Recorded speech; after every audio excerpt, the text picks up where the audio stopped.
A quick like and subscribe really helps our channel grow and allows us to bring you even more amazing content.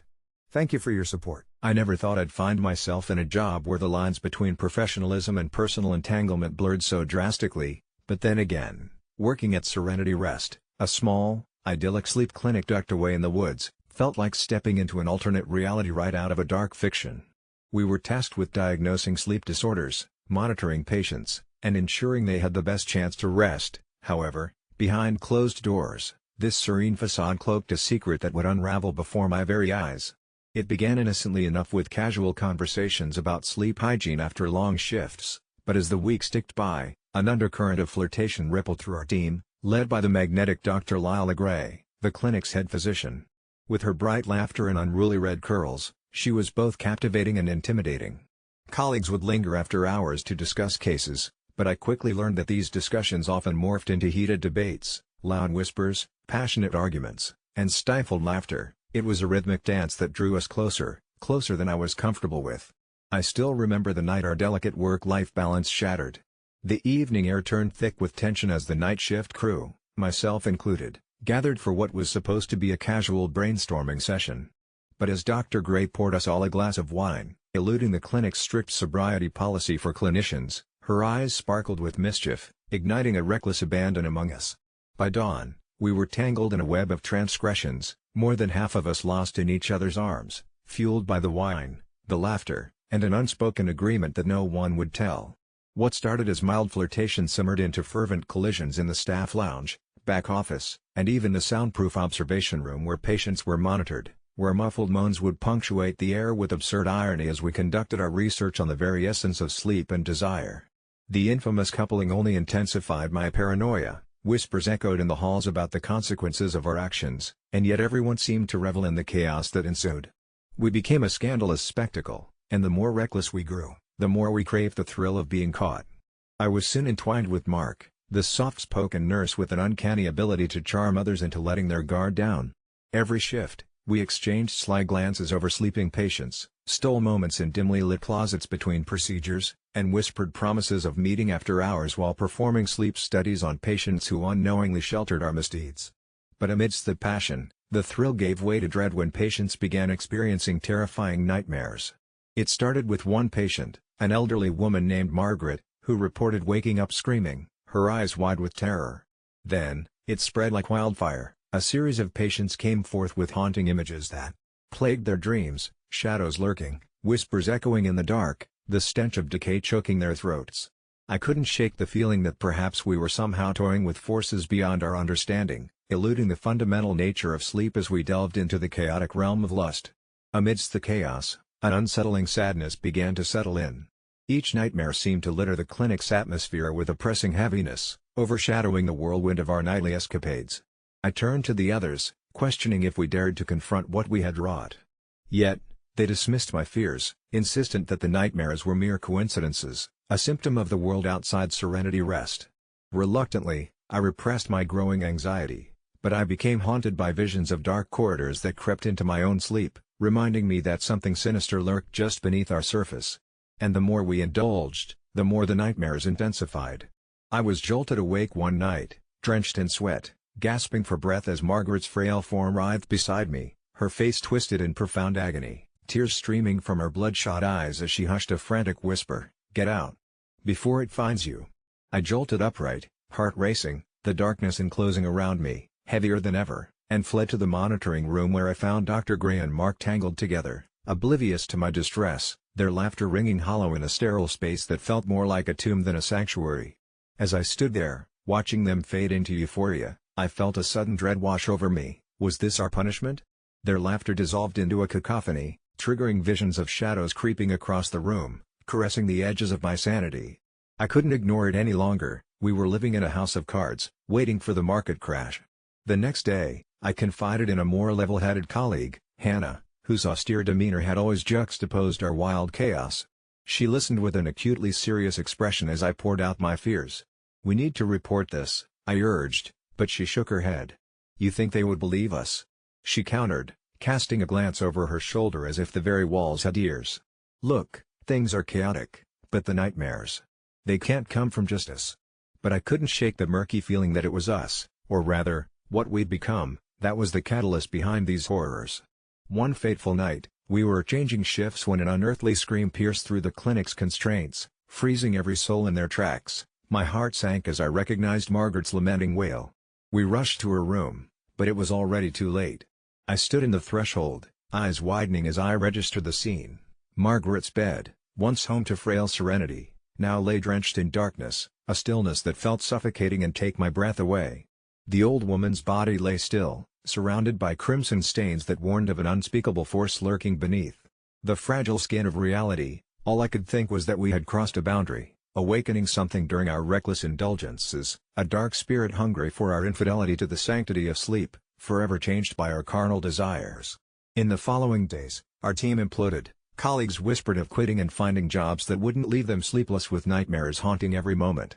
I knew by then that none of us would remain unscathed, and one evening drove myself to the woods behind Serenity Rest to find solace.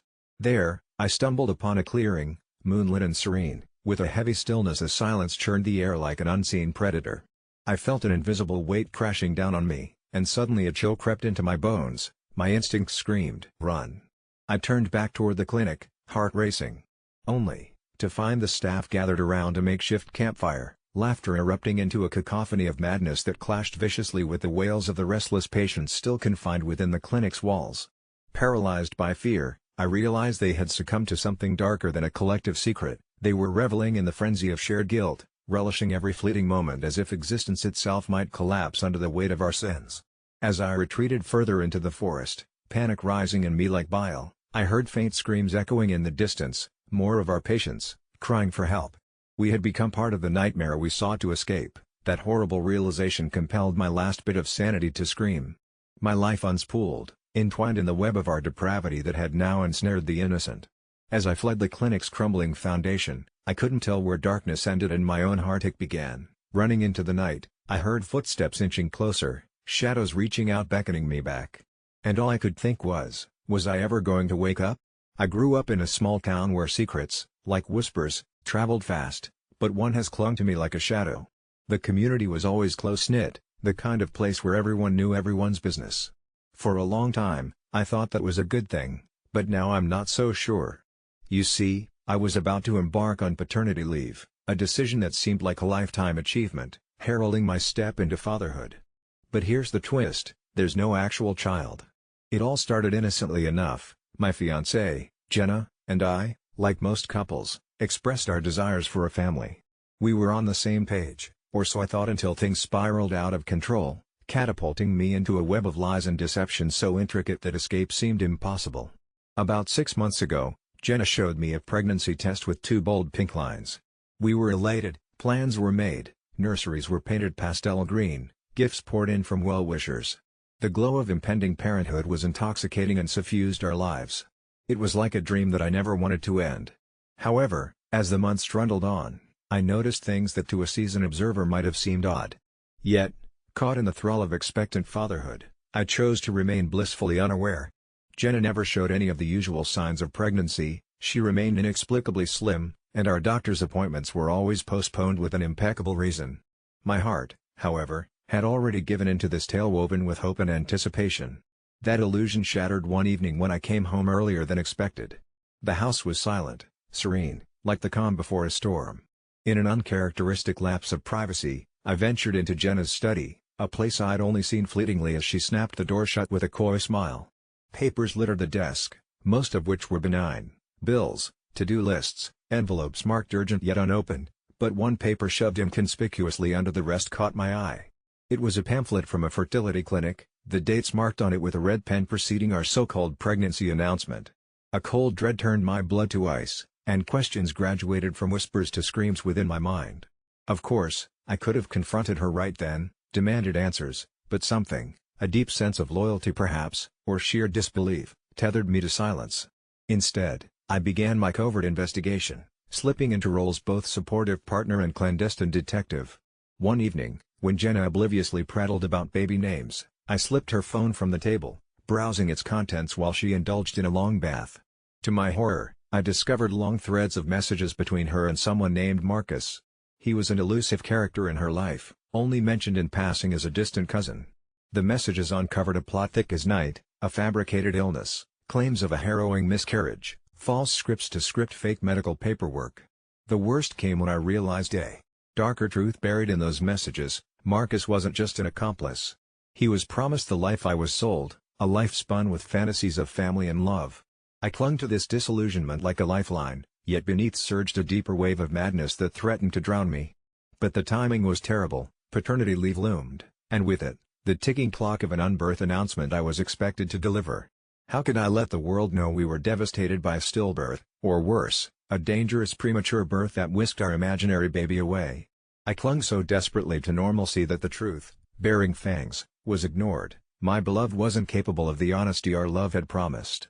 Tortured by nightmares of an infant's cry never born, and the clinical cadence of machines in a ward where no child slept, I fell into despondency.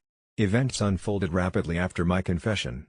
I didn't quite realize it then, but our small town, with its long memory and intricate network of whispers, had already begun weaving tales of its own. Jenna left one fall afternoon, her silhouette framed against a backdrop of crimson leaves and a sky thick with untold secrets. She left a note, an apology filled with love and regret as hollow as the absence she'd carved. As for Marcus, he disappeared into the annals of the town's long-forgotten stories. No one spoke his name again, and maybe, in their hearts, they blamed me for letting him slip away. In the end, my scheduled paternity leave turned into a personal leave, a time supposedly meant to mourn. I was told to take time off, to grieve the life of a child who never drew breath, and perhaps seek therapy for my purported loss. But how does one mourn the loss of a specter, a mere dream? Now, as I pen this confession from the dim silence of an empty house, ticking away moments suspended between one heartbeat and the next, I realize I've become a ghost of that self, living, or perhaps limping through a reality where love twisted beyond recognition. If you find yourself reading this, spare a thought for those bound by love's deception, trapped in a web spun from their own tender hopes and credulity. Beware the allure of dreams painted in false colors, for, in this dim space between truths, lies the doorway to 100 endless nightmares. It all started one chilly Friday night, the kind that coaxes you indoors with the promise of warm company and hearty laughter. My friend Sarah had invited me over for a small dinner gathering with her fiancé, Mark, and a couple of other close acquaintances. An opportunity to unwind, she had said, and I looked forward to it, eager to escape the mundane routine of daily life. As I arrived, the house felt inviting with its glowing candles and the aroma of roasted garlic wafting from the kitchen. The dining room was set with charming imperfections that revealed intimate touches, a wine stain on the tablecloth, mismatched silverware, and a bouquet of wildflowers in a tiny, chipped vase. It felt lived in, genuine. We exchanged pleasantries, settled into the coziness of mismatched chairs, and poured ourselves generous glasses of wine as light banter filled the air. Between sips, we shared anecdotes and old jokes that lingered like pleasant echoes, adding warmth to the space. The evening flowed seamlessly until Mark suggested playing a game, something he called Empathy Circle. Intrigued and with the wine loosening our inhibitions, we agreed, imagining it to be a kind of amicable confession session. He explained the rules. You write down a fear or secret on a piece of paper, fold it, and place it in a bowl. One by one, a paper is chosen, read aloud, and the group offers support and insights without judgment. Innocuous enough, it seemed, and amidst giggles and conspiratorial glances, we all scribbled our deepest anxieties. As the first slip was opened, a nervous energy settled over us like a mist, both thrilling and slightly ominous. "I'm afraid of being forgotten," read Sarah, her voice tender. We murmured empathetic words, sharing stories of how memory connects us. The game progressed with confessions of fear of failure, frets over losing loved ones, and anxiety about the future. Each was met with warmth and understanding until Mark picked up the last note. His fingers paused over the crumpled slip, and I noticed a shadow cross his face. "There's someone in the basement," he read, his voice tight, eyes inadvertently flicking to Sarah. Laughter bubbled up nervously as we tried to guess who among us was playing a prank, yet no one claimed it. A beat of silence hung in the air, creeping up on us with its strange weight, before Mark laughed it off as some odd joke. But something in the flicker of his eyes was growing hard and unresolved. We moved on, or tried to, brushing away the unsettling suggestion as the night deepened. Yet, a peculiar sense of unease lingered, a chill that stood in direct contrast to the evening's earlier warmth. As casual conversation resumed, I found my eyes involuntarily drawn to the basement door, its knotted wooden surface suddenly more menacing, as if holding stories I was not meant to hear. Trying to shake off the disturbed feeling, I poured myself another glass of wine, but the fear lingered, unwelcome and insistent. It wasn't just whisper-soft suggestions of unease that hung in the air, it was the sense that something was observing, something that had slipped into our world unnoticed, quietly seated among us. Despite us changing the subject, despite the laughter trying to pierce the odd gravity seeping into the room, I noticed our eyes constantly, furtively flicking to the basement door, drawn to it as if by some magnetic force. Then, for some reason, the conversation stopped, as if on cue. The chatter died a stumbling death, and in that echoing silence, we heard it, an unmistakable thud from below. My heart dropped to the soles of my feet, echoed by the collective holding of breath. Mark's presence at the head of the table suddenly seemed remote, like an anchor snapping free from its moorings. Sarah's face had drained to an ashen pallor, eyes wide but silent, seeing shadows I could not perceive. Someone among us chuckled nervously, suggesting it was perhaps the house's old pipes or foundation settling, but no one truly believed it. Mark's gaze locked with Sarah's, communicating everything and nothing in a microsecond intimate exchange. Slowly, he stood, trying to feign control, his voice calm as he suggested that he go check alone. Instinct protested, something primordial within me voiced that no, it was unwise to let him face what lurked beneath us alone. And yet, lurid curiosity propelled us all to stand and follow him, irrational camaraderie binding us together against the encroaching dark. Reaching the basement door, Mark hesitated, hand trembling on the handle, and with a deep breath, flung it open. Shadows pulled at the bottom of the stairs, and the light switch flickered reluctantly to life, illuminating the contours of a space cluttered with relics of life, a forgotten tricycle, boxes marked in faded Sharpie, a half-assembled treadmill. Ordinary, also comfortingly ordinary. Tentatively, we descended, each step creaking underfoot with conspiratorial whispers. I held my breath, expecting some grotesque apparition to unfold itself from the gathering twilight, but there was nothing, only the basement clamoring with its odd normalcy. Reassured or resigned, we laughed nervously at our irrational fear, at the way shadows can twist the mind's fabric into knots of absurd fantasies. We returned to the living room, where the air felt lighter but fatigued. Someone proposed dessert, and the normalcy of it tasted sweet on my tongue until the power flickered and every light sputtered out, plunging us into a thick, palpable darkness born of void and fear. There was a murmur, a ripple through the group like shockwave. Then, a voice spoke from the darkness, not one of ours, raw and rasping like stone on glass. It drew a breath that sounded wet and cavernous, a subterranean echo of torment we hadn't fathomed, and said simply, "You found me." Panic rose with tangible panic, like a tide ruptured free of its dam, and my heart surged into a loud, hammering chaos. Someone screamed, maybe it was Sarah, and chaos erupted, bodies scrambling for doors, limbs crashing into furniture, the air thick with the acrid scent of fear. As light crashed back into the room, our eyes groped around, searching for the source of horror, every crevice scrutinized, but those shadows had retreated and folded themselves into the comforting confines of familiar things. The whispers were gone, silence sealing their abrupt exit.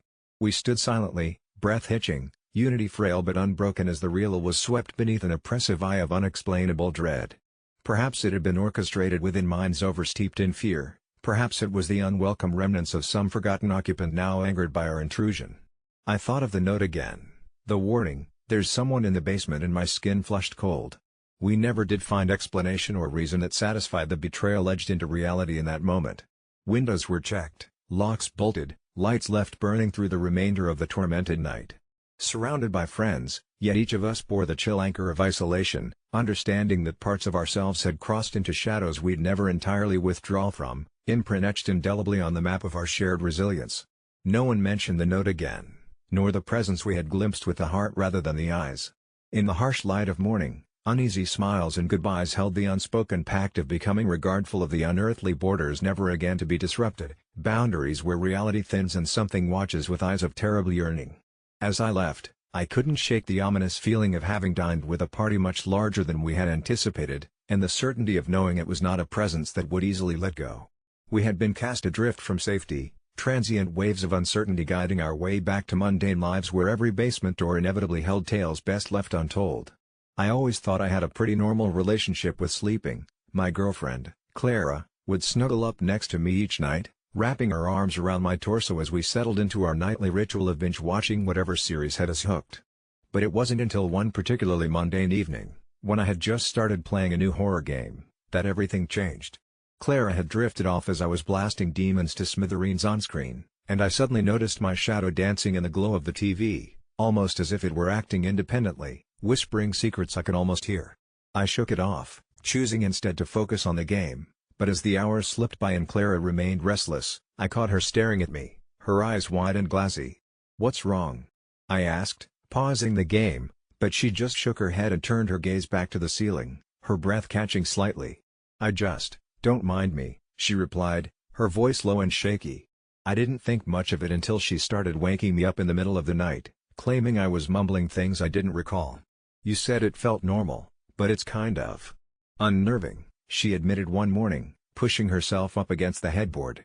I laughed it off at first until I started catching glimpses of things in the dark, shadowy figures lurking in the corners of our room, the sound of whispering that seemed to come from nowhere, and the feeling of something brushing against my leg when I rolled over. There were nights where I could feel an indescribable sensation clawing at the edges of my consciousness, something begging to be recognized, but Clara always brushed it aside as stress from work. I started recording myself to catch any proof of my nocturnal ramblings. When I reviewed the footage, my laughter turned into something more sinister, for all I could see was me quietly staring at Clara, my expression blank, mouth moving in synchronization with inaudible whispers that sent chills spiraling down my spine. As the layers of my sanity peeled away, her laughter turned hollow, echoing off the walls with a resonance that grew more unsettling with every passing night. Then, one evening, every light in the room went out simultaneously, leaving us sprawled in utter darkness, save for the thin stream of moonlight seeping through the window, which only seemed to amplify the oppressive quietude around us. Clara leaned closer to me, her voice trembling. "Do you hear that?" she whispered. My heart raced as I strained to listen. At first, it was just an unsettling rustling, but then I heard it, a low, rumbling chant, distant yet intimate, wrapping itself around my consciousness until it felt inescapable. The words morphed into something primal, almost animalistic, insinuating itself into my mind like a parasite, and I couldn't help but mumble back an incoherent response. But the moment I did, Clara pulled away from me, her eyes now wide with terror. "You shouldn't say that," she pleaded. "Stop it." I recognized it was a warning, but in some broken part of myself, I reveled in the darkness rising and swirling around us, igniting the intensity of every primal instinct. Nights turned into endless mazes of terror. Clara would shake me away from the abyss, pleading for my attention in bursts of desperation, yet each cycle of slumber felt like a descent deeper into a well of madness. One day, we went to see a therapist at Clara's insistence, but after sharing my experiences, the doctor only glanced away, seemingly distressed. "I think we should consider separating you two for a while," he finally suggested, and that broke something inside me. I couldn't let it end like this, not when the shadows were becoming more vivid and demanding, craving my attention like a drug and whispering promises I was too terrified to confront. Later that night, after Clara had gone to bed, I flicked on the camera again, enticed by a force greater than myself and the possibilities that arose from confusion and rejection. As darkness engulfed me, the whispers grew louder, coiling like smoke in the air, saturating the room with eerie warmth. My teeth clenched together involuntarily, and without realizing it, I became part of the chant, my voice mingling with the phantoms dancing in the corners. Suddenly, the whispers halted, leaving an unbearable silence. I felt a warm breath on my neck, and my heart seized. "You're one of us now," a soft voice cooed, laced with glittering malice, shaking me to my core. It wasn't Clara's voice, nor was it anything I recognized from my own memory, but it held a terrible familiarity. At that moment, I realized that the shadows were drawing me forth, promising understanding, acceptance, freedom from the mundane fabric of reality. When I finally turned to face the looming presence behind me, I saw not a figure but a swirling mass of whispered memories, trapped souls drifting in the darkness, whispering sweet torment into the void left by my decisions. Clara woke screaming, the realization that in my acceptance, I had betrayed the very core of our relationship, severing her from reality. I tried to pull her back, but I was already sinking, the tendrils of darkness coiling tightly around my limbs, dragging me into an abyss as Clara cried out for help that reached into another dimension, stretching across the fabric of night. I was no longer just a prisoner of my own mind, rather, I was becoming the embodiment of the very thing that haunted us. Now, every time I close my eyes, I hear her voice echoing, "What's something you thought was normal in the bed until a partner told you otherwise?" And it hits me, I never realized that the darkness had always been there, lying between us all along, only now, it was inviting me home. When I first started working as a hospital janitor right out of high school, I had no idea how low my paycheck would be compared to the horrifying sacrifices I would eventually make. I remember the first day vividly. The fluorescent lights flickered above as I donned my oversized uniform, a scent of sterile cleaning agents swirling in the air, and the echo of distant beeping machines punctuating the silence. Nurses and doctors passed by incessantly, faces masked in concentrated determination, oblivious to the scruffy figure behind them. It didn't take long for me to understand that the job was more than just mopping floors and emptying bins. Instead, it was an endless loop of exposure to the dark, unnerving realities hidden beneath the sterile facade of the hospital. As weeks turned to months, I became entangled in the hushed whispers of the patients, stories I couldn't unhear despite how hard I tried. The cries of the dying seeped through the walls, telling tales of despair and lost chances. I recall one chilling night shift when I heard a woman sobbing in room 303, a soft, broken sound grinding against the starkness of the operating room, announcements constantly echoing. My curiosity eventually pulled me closer to her plight. Later, I found out her name was Claire, suffering from terminal cancer, and while I was tasked with simply cleaning her room, I began to listen to her stories of love, regret, and pain as each night I returned to scrub the gleaming floors of her brave, fragile existence. Then one fateful night, I entered her room to find it eerily silent, the bed empty, the sheets freshly laundered, and the shadows deepening in the corners as if they were conspiring to steal her soul. I felt unsettled, yet a sense of duty compelled me to keep cleaning, even as I sensed a heaviness in the air, an electromagnetic pulse of sorrow radiating from the room. Just as I pushed the mop through streaks of disinfectant, I heard a soft whisper, "Help me." It stopped me cold. I scanned the room, my heart pounding wildly, only to discover the chilling connection with the chair in the corner, a woman, pale as death, dressed in what looked like a hospital gown, her face as hollow as the memories she carried. "Help me find my son," she implored, her voice like autumn wind rustling through dead leaves. I glanced back at the door, paralyzed by both fear and sympathy. The clock ticked loudly in the silence, each second stretching infinitely. I didn't know what to do, duty and dread battling within me like thunderous storms, but the look in her eyes compelled me, something primal weaving around my heart. I answered her with a hesitant nod, and it was then she smiled, a fractured thing, before fading like smoke into the darkness. In the subsequent weeks, the haunting whispers persisted. Claire's story morphed into something all-consuming as I scoured the hospital for signs of her son, but all I unraveled were more lost souls, tragic narratives entwined with every corner I cleaned.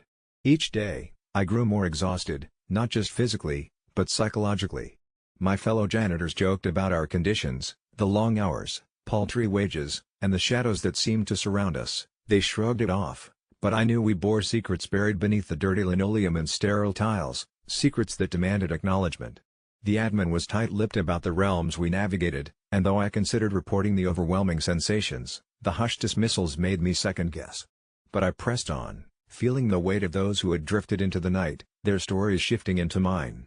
Searching resulted in dark, endless nights. A particularly haunting corridor would open into room 305, where another tormented soul lay, and I promised I'd helped him too. Some nights began to blend into the next as the dying pleas throbbed in my ears like echoes bouncing off time. Time lost its meaning, and the meager paycheck only deepened my discontent. I had no formal training, just a mop and a hazy resolve to unearth the unworldly connections that tethered these spirits in pain. Then one morning, just as I was finishing a shift, Claire's silhouette danced before me again, a flicker in the farthest corner of my vision. My heart raced, her son, as though she had linked our souls in an eternal prayer. "You're too late," she whispered breathlessly. "Too late to help him." Frantic, I darted down the corridor, a battle cry of urgency exploding in my chest. Every heartbeat pounded in rhythm with each labored step toward room 305, but the thick dread clawing at my gut felt insurmountable. Just as I arrived, I found the door ajar, the familiar chilled air almost welcoming me as I stepped closer. Shadows flickered against the walls like ominous warnings. But the room was empty, a haunting silence hanging in the air like forgotten dreams. Succumbing to a moment's weakness, I sank to my knees, the magnitude of failure pressing down on my shoulders like a shroud, and it was then I heard her voice again, now sharper, like glass cutting through fog. "You shouldn't have come here." I spun to face the source. The last thing I expected was to find the ghostly visage of Claire materializing like dark mist, a hollow echo of her former self, and I realized, the boy had never existed. I had been drawn into a web of sorrow, helplessly ensnared by the unending cycle of despair. As darkness enveloped me, the cold, clammy air pinched at my skin, her presence disappearing before I could plead for understanding. I shot back into consciousness, the whispers now relentless and maddening, and I quit that night, vowing never to return, resigned to the fact that my meager pay wasn't enough for the souls I had failed. But as weeks rolled by and I sought new work, I still felt their presence, the keen gaze of wandering eyes trailing me, forever searching for solace. Making just enough to scrape by felt like another loss, and gradually my soul chipped away, a reminder of the grim price for such an unappreciated role in life's theater. And now, as I tell my truth to you, I brace for the waking nightmare where the souls of the forgotten reach out with cold fingers, the weight of their stories compressing my heart as it beats like a drum only I can hear, wrapped in the pain of the one thing no amount of money can ever rectify, listening too deeply to the dangers of their ceaseless longing. When my best friend Jenna called to ask if her cousin Mara could stay at my place for a few weeks, I hesitated. Jenna was a dear friend, and favors like this were part of our unspoken pact.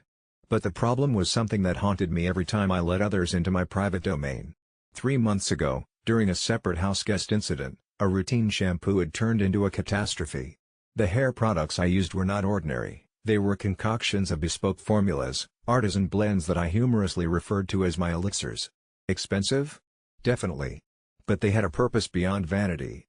The fragrant potion had been gifted by an old acquaintance who claimed its lineage traced back to some ancient text. My hair, unruly and always threatening to escape into a tangled mess, was finally tamed under its guidance, and I'd do anything to keep it that way. Mara arrived late one rainy evening, bringing with her an aura of unpredictability, and perhaps it was the streak of storms that ignited the unease in my veins. She was all charms and pleasantries, a tempest of charisma bound in a petite frame with eyes that flickered like candle flames. The first few days were harmless enough, in that superficial way where you reside with someone under civilities but sense a looming dissonance. We danced around each other's schedules, and I felt comforted by the distance. That was until the second week, when something, more specifically, someone, went missing. Its absence was loud in the hushed whispers of the bathroom. My conditioner was gone. Though at first convinced that I had misplaced it, a sick feeling curdled in my stomach. My space wasn't large, my discipline strict. When did I ever misplace anything? I confronted Mara in the gentlest manner, masking my suspicion behind the veil of casual inquiry. She laughed, a tinkle of innocence mingled with disbelief, expressing her gratitude for letting her stay and insisted she had no need for my highbrow products. Her insistence came with a gaze unwavering. Perhaps, I thought in a fleeting moment, she genuinely didn't know. Surrendering to an air of unwarranted guilt, I insisted it was a misunderstanding and fatefully decided to hide the rest of my concoctions. They went in a lacquered box under my bed, a childhood gift embellished with garish designs, the inside lined with fabric worn thin by time but enough to conceal what mattered. That night I awoke to the sound of humming, a melody unknown, carrying through the walls like a current. Soft, then swelling with unsanctioned vibrato. It wasn't a song for the living, whispering secrets in a language forgotten. I was up, out of my bedsheet's warmth, trailing like a ghost in the moonlit drafts towards the source. The sound lured me into a trance, one step after another until I stood outside the bathroom door, ajar. Mara was inside. A faint orange glow encircled the door's edge like fingers of light creeping outwards. My heart thundered an offbeat percussion as I pushed the door. There she was, twirling, a silhouette in eerie motion, and every strand of her hair moved as if lifted by otherworldly hands. The shampoo bottle lay empty on the tiles, the cap lost in a bubble of froth foaming at her feet. The room reeked of something pungent and unfamiliar. The residue of lavender was chasing a shadow scent, something darker, perhaps sulphurous. What I witnessed was beyond comprehension. Her hair wreathed from her skull in tendrils, each as if possessed. With every twist, they danced, entangled in an embrace with the air itself. And Mara? She was laughing haphazardly, an intoxicating blend of joy and fear, her reflection distorted in fragmented light. The elixir had done this. I realized with dawning horror that my old acquaintance had not so much gifted me a boon as cursed me with latent danger. Those ancient promises of beauty had hinged on peril balanced in the precarious duty of secrecy. The laughter turned to panic as her eyes snapped toward me, pupils widened with an infinitesimal universe of dread. She pleaded without words as if I could stop it, reverse the spell. But I was frozen, stuck on the precipice of inertia and terror, not knowing how to break the hold. The sound crescendoed into a final climactic silence as abruptly, she stopped, and the tendrils of hair settled back onto her shoulders with languid defeat. She crumpled to the floor, elixir seeping into the drain's mouth, veins of alabaster porcelain spreading out to the world below. In the ensuing chaos, the air lay heavy with explanations, Mara, now silent and transformed by the knowledge of the unseen, unsettling truths that no guest should bear. She didn't speak of it again, as if acknowledging its presence might tether her back to that ephemeral spell. I disposed of the remnants thoroughly, heedful this time of the extra set of eyes watching with silent empathy for the secrets I've harbored, now shared. Mara left, gratitude unspoken but intense, layered with understanding. Jenna never asked why everything changed or why Mara seemed more shadow than flesh when she returned home. The incident lived on, locked within our mutual silence, a tale better left to darker corners. I might be the asshole for hiding the damn conditioner, but I learned, a valuable lesson bled from the teachings of ancient sorcery and human folly, that some doors are better left unopened, even in the comfort of one's own home. I never thought I'd find myself in a situation like this, but then again, life has a way of throwing curveballs, especially when you're still reeling from the loss of your father. He died suddenly, his heart giving out while we were watching my little sister's soccer game from the bleachers, and as the paramedics rushed him out, my world shattered into 1,000 pieces, and even now, months later, I can still hear the echo of my mom's sobs blending with the wailing sirens, making it feel like the universe itself was mourning. It was unbearable, like drowning in an ocean of grief, which made what happened at practice last week sting even more. There I was, sweaty and exhausted, pushing through another day of preseason with a team that felt like a second family, mostly. Anyway, I had just completed a grueling set of drills when I overheard Mike, our assistant coach, making a joke about me to one of the other players, something along the lines of, "At least your dad isn't around to see you screw up your shot again." And it took a second for my brain to process it, the words slicing through my fatigue like a knife. Everyone laughed, and it wouldn't leave my mind. I stood frozen in place, shock morphing into an anger so hot I felt like I could explode.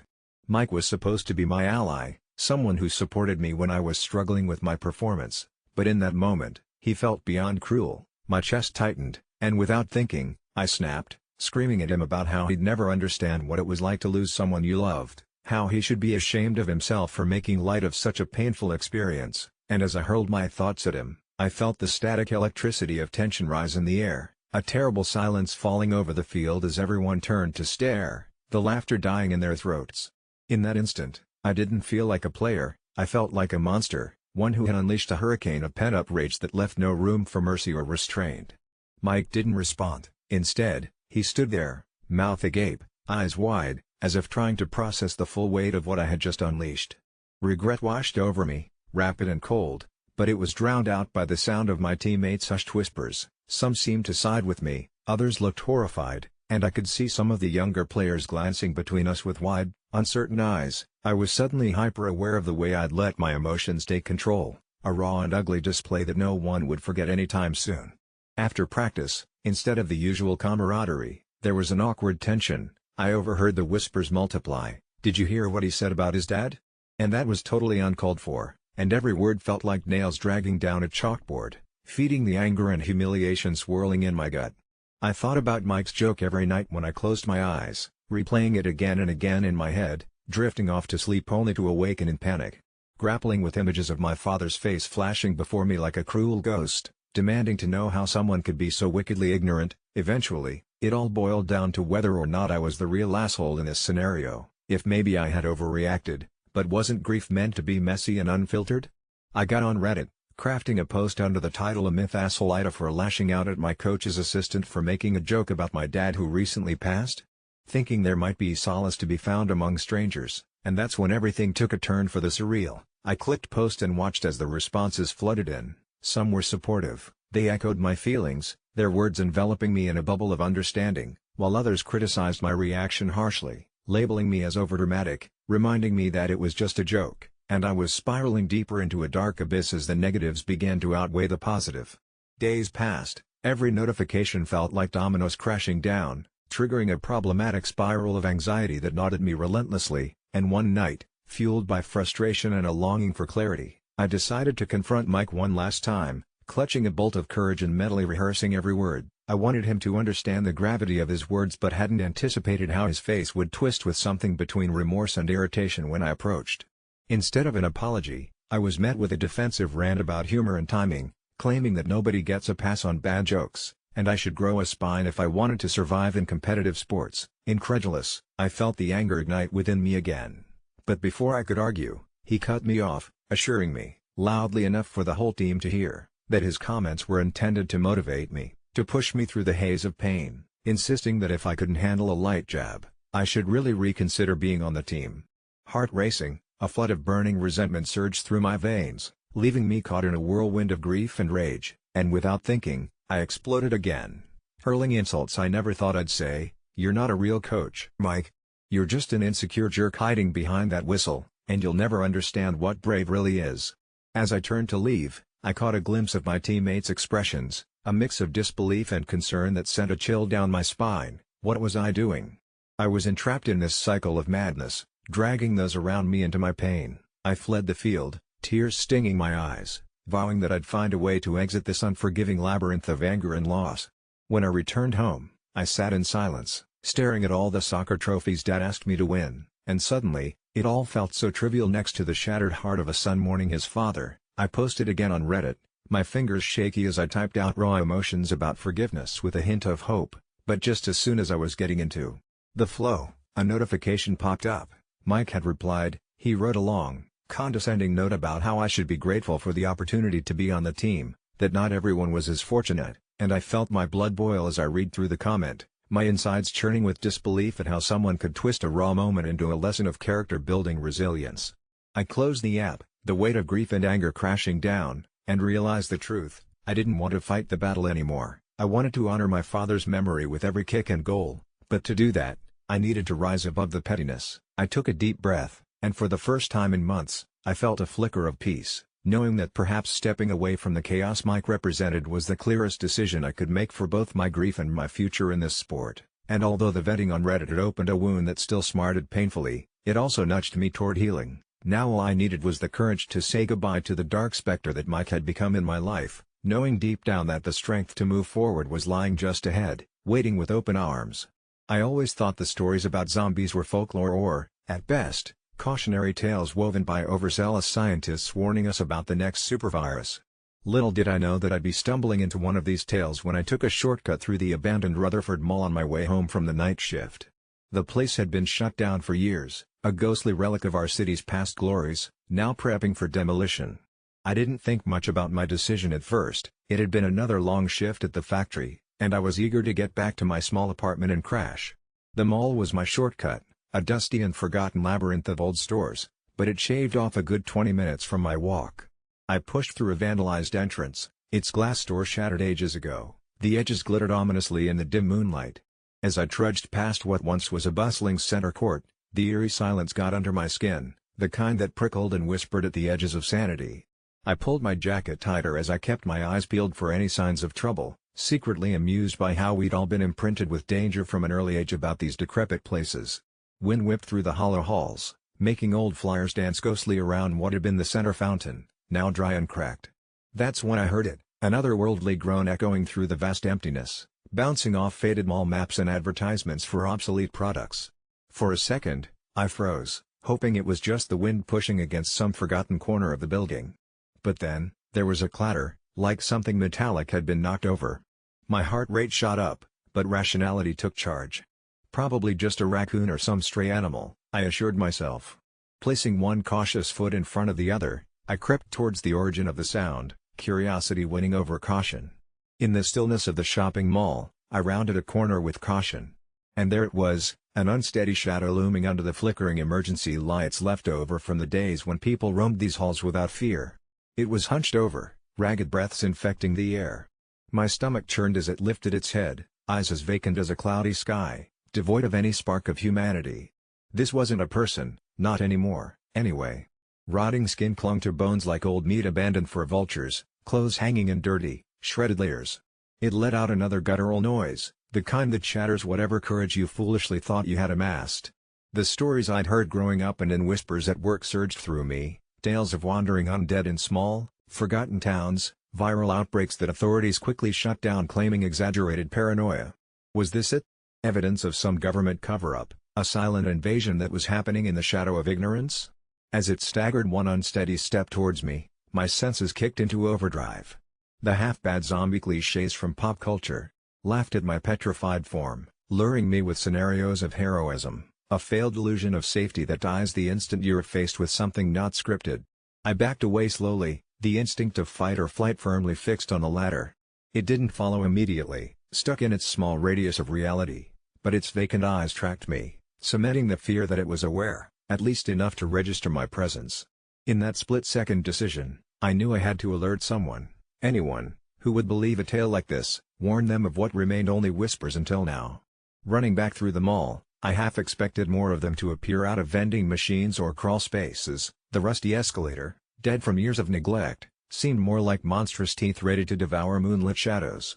My breath wheezed and my chest felt like it might explode by the time I burst out onto the street again, gulping down air as though it might be my last. The world outside was oblivious, just as it had been when I entered, and it chilled me to the bone. I contemplated calling the police, but how do you frame this without sounding like a raving lunatic? "Hello, officer, I just saw a zombie in an abandoned mall." "No, really, I'm serious." As the adrenaline coursed through my veins, I hesitated, head in hands under a flickering street lamp, knowing that this was the sort of situation that past me would have brushed off or mocked in a chat room. The rational part of my brain argued it must have been a homeless person, perhaps afflicted by some horrible illness, a victim of circumstances so devastating they slipped through every available safety net. Yet, deep down, between the fear and disbelief, something else nagged at me. I had seen enough to know that what I apprehended was not something simple. The image of those cloudy eyes bared a scar on my memory that no logical explanation could erase. As I finally gathered my wits enough to head home, avoiding dark alleys and secluded routes, I wondered if this was a singular encounter or the beginning of something darker. As I slipped inside my apartment and deadbolted the door, the thought wouldn't leave me. Maybe tomorrow, or a week from now, this would all end up being a misunderstood myth, or maybe, just maybe, it was a warning, waiting to unravel into our unsuspecting lives. Confession: I left. I left everything and everyone behind me after the breakup. It sounded simple at first, an easy-to-follow impulse born of raw emotion, but what I never anticipated was how truly terrifying freedom could feel. I'll start with the breakup itself, not the typical place you'd think all nightmares begin. After all, I thought, heartbreak was something one could heal from, given time and distance. We had dated for years, woven our lives together so intricately it almost felt like we were one person. Shared house, shared friends, shared future, or so I thought. The end came like thunder on a clear day, swift, unexpected, and it left everything in disarray. "I've found someone else," she said, her voice barely a whisper but somehow louder than a scream in my ears. The betrayal wasn't just in the act but how ordinary she made it seem, like telling someone what the weather was like outside. The shock paralyzed me at first, but as the initial sting faded, a newfound resolve took its place. That's when I planned my escape. I packed a bag with essentials, left a nuanced farewell note not just for her but for anyone who might care, and drove in the dead of night with no specific direction. I wanted to outrun the ghosts of my past, the memories shackling me. I found myself on the serpentine roads of rural nowhere, the night swallowing my car like a forgotten cough in a deep well. I ended up in a town not listed on the maps, its quaint essence almost serene if it weren't for the eerie silence that gripped it like an unyielding fist. Cell service was a stranger here, and for a while, I felt a bizarre kind of peace from disconnection, as if I were in another dimension entirely. My interactions were minimal, mostly exchanging vacant nods with the locals whose eyes seemed shadowed by a history I was yet to uncover. They lived in creaky houses that sat oddly close to one another, like whispered conspiracies. Days dissolved like sugar in lukewarm tea, and I found work at the lone diner, serving slices of pie to faces that never changed, with names I never knew. I thought I'd found solitude. Instead, I had embraced obscurity. But at night, strange things occurred. It began with the barely perceptible, the feeling of an intruder in my new home, though it was just me and the gnarled darkness my sole companions. My belongings would slightly shift, but I blamed the wind or my own faltering memory. Weeks passed, and I became attuned to a sound, a whisper soft as a spider spinning webs in a forgotten attic corner. It spoke my name. No, not spoke, it sighed it, the sound brushing against my eardrums as if apologizing for its intrusion. It was mournful, familiar even, like a voice from a dream only half remembered. Curiosity replaced fear, and I began staying up, waiting for the whispers to return, hoping they'd offer more than just the restless uttering of my name. They never did, not until I was foolish enough to whisper back. My own voice broke the static murmur of night, a timid "Who are you?" I didn't expect an answer, not in words, but something shifted in the air, a coldness enveloping me that set my skin ablaze. The voice returned, clearer now, threading through a symphony of silence. "You left us too soon," it said. The weight of those words sunk deep into my bones, filling the void loneliness had carved within. I knew then it was her, or something that had once been her, and the others whose lives I had entwined with my own and had so desperately abandoned. The most bizarre part was how I wanted to hear more, to dive deeper into this chilling new reality. It's like grief invited itself to stay, and I willingly handed over the key. Days became indistinguishable from nights. I wandered through the town like a ghost myself, blending into walls lined with the grime of untold time. The whispers intensified, each time edging closer, wrapping intimately round my mind with promises of answers to questions I'd not dared to ask. One cold night, the wind howling with a fury I'd never known, the whispers rose to a crescendo. "You can escape again," they beckoned, letting the implications hang in the air like an unmade decision. Driven by the masochistic curiosity of the damned, I followed the dissonant symphony outside. The townsfolk were absent, their absence making everything feel unfinished. I stumbled through the streets, trusting my feet to guide me as the whispers grew more insistent, their weight inescapable, until I reached the edge of town, blurred by the dawn's first unhallowed breath. There stood an ancient house, its silhouette a haunting figure amidst the crawling mist. My heart hammered inside the cage of my ribs as if wishing to flee this place of woven shadows. It felt alive, watching, its windows like eyes full of accusatory glances. I hesitated, then pushed the door open with the uncertain courage of the naive. Inside, the air was stagnant, carrying the scent of stories incomplete. The whispers wrapped around me in a gentle embrace, carrying me to a room filled with mirrors. Endless reflections mocked me from every angle, twisting into contorted likenesses of every fear I'd known. In each reflection, shadows stood beside me. I watched, transfixed, as the shapes clarified into familiar faces, her face, their faces. My breath hitched, a hot iron searing my chest to life. They weren't just here. They never left. The mirrors buzzed with the electrical hum of anticipation until the glass seemed to ripple, opening a window to the life I had chosen to forsake.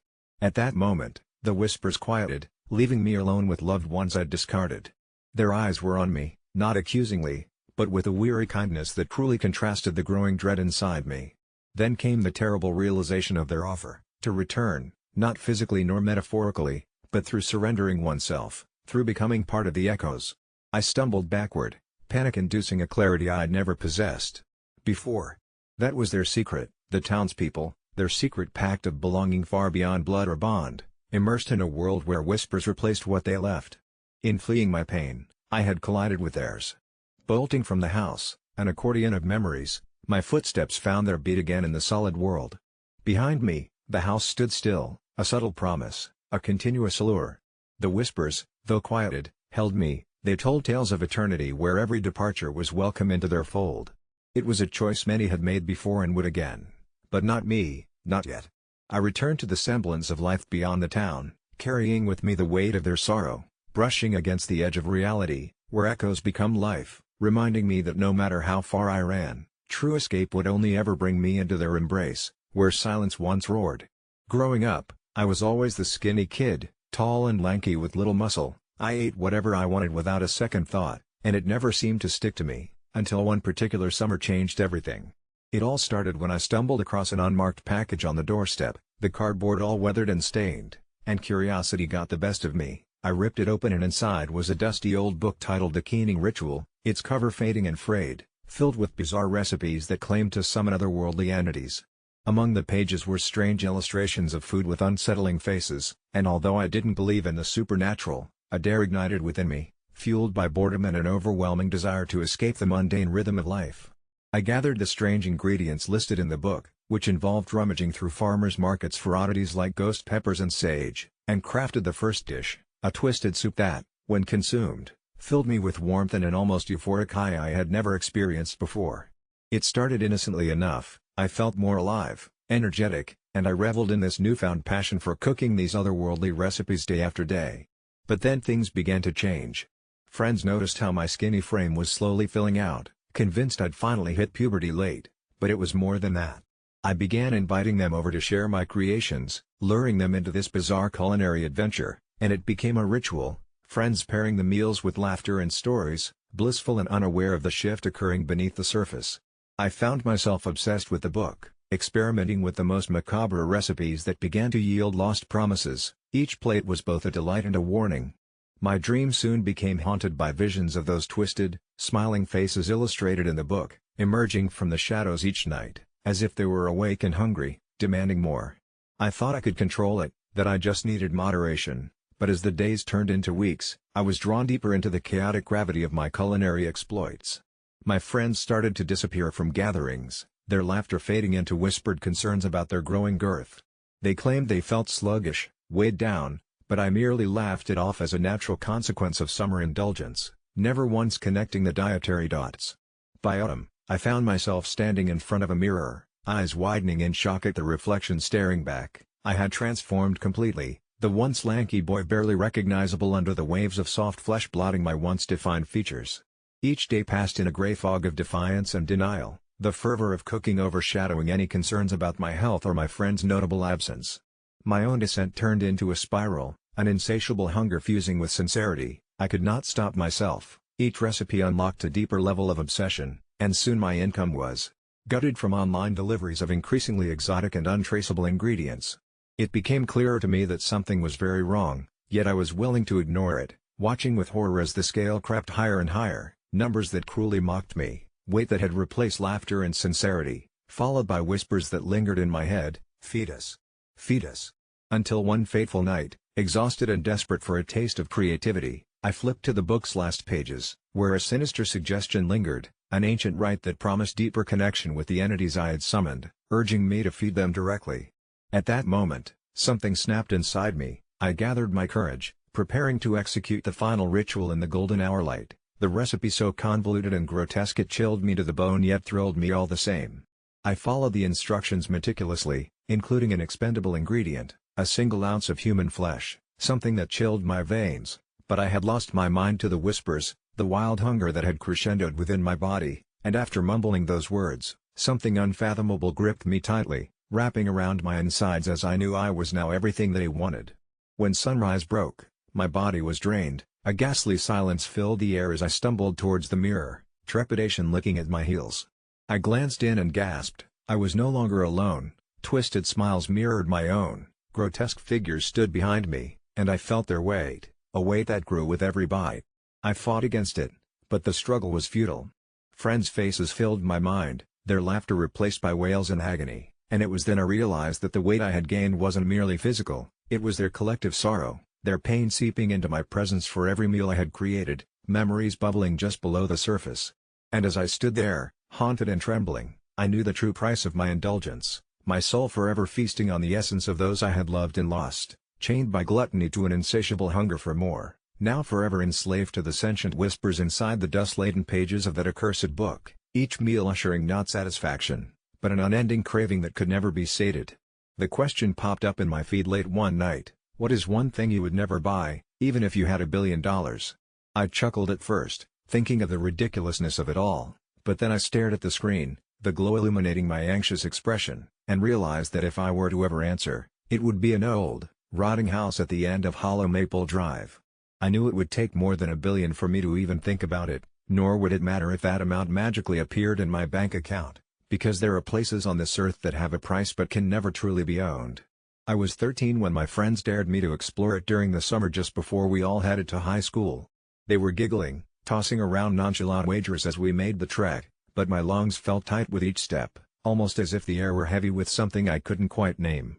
The creaking boards beneath our feet seemed to grow louder the closer we got, and when we finally stood before the shaking, peeling doorway, I was struck by a sense of dread that kicked off something primal inside me.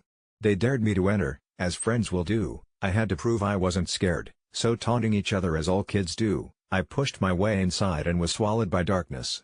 It was even darker than I pictured, the silhouettes of shadows flickering on the walls from the stray beams of flashlight as my friends yanked out their phones, sending little circles of light into the gloom.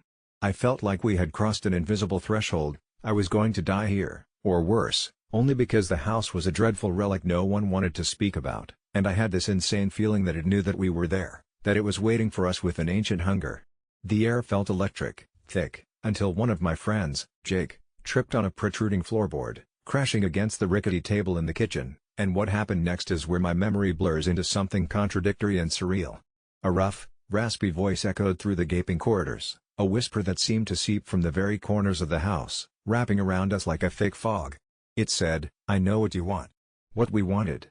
To escape, for starters, but then there was that curious notion pulling us, a suffocating need to delve deeper, even as fear seeped into our bones.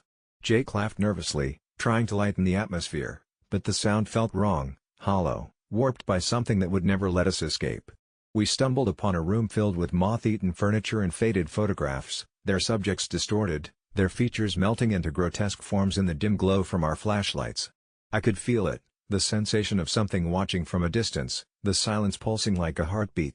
That's when Lucy, always the skeptic, backed away slowly from the darkness, her face pale, eyes wide as she murmured something about getting a bad vibe, but the house only seemed to tighten its grip on her, pulling her in like it yearned for her very essence.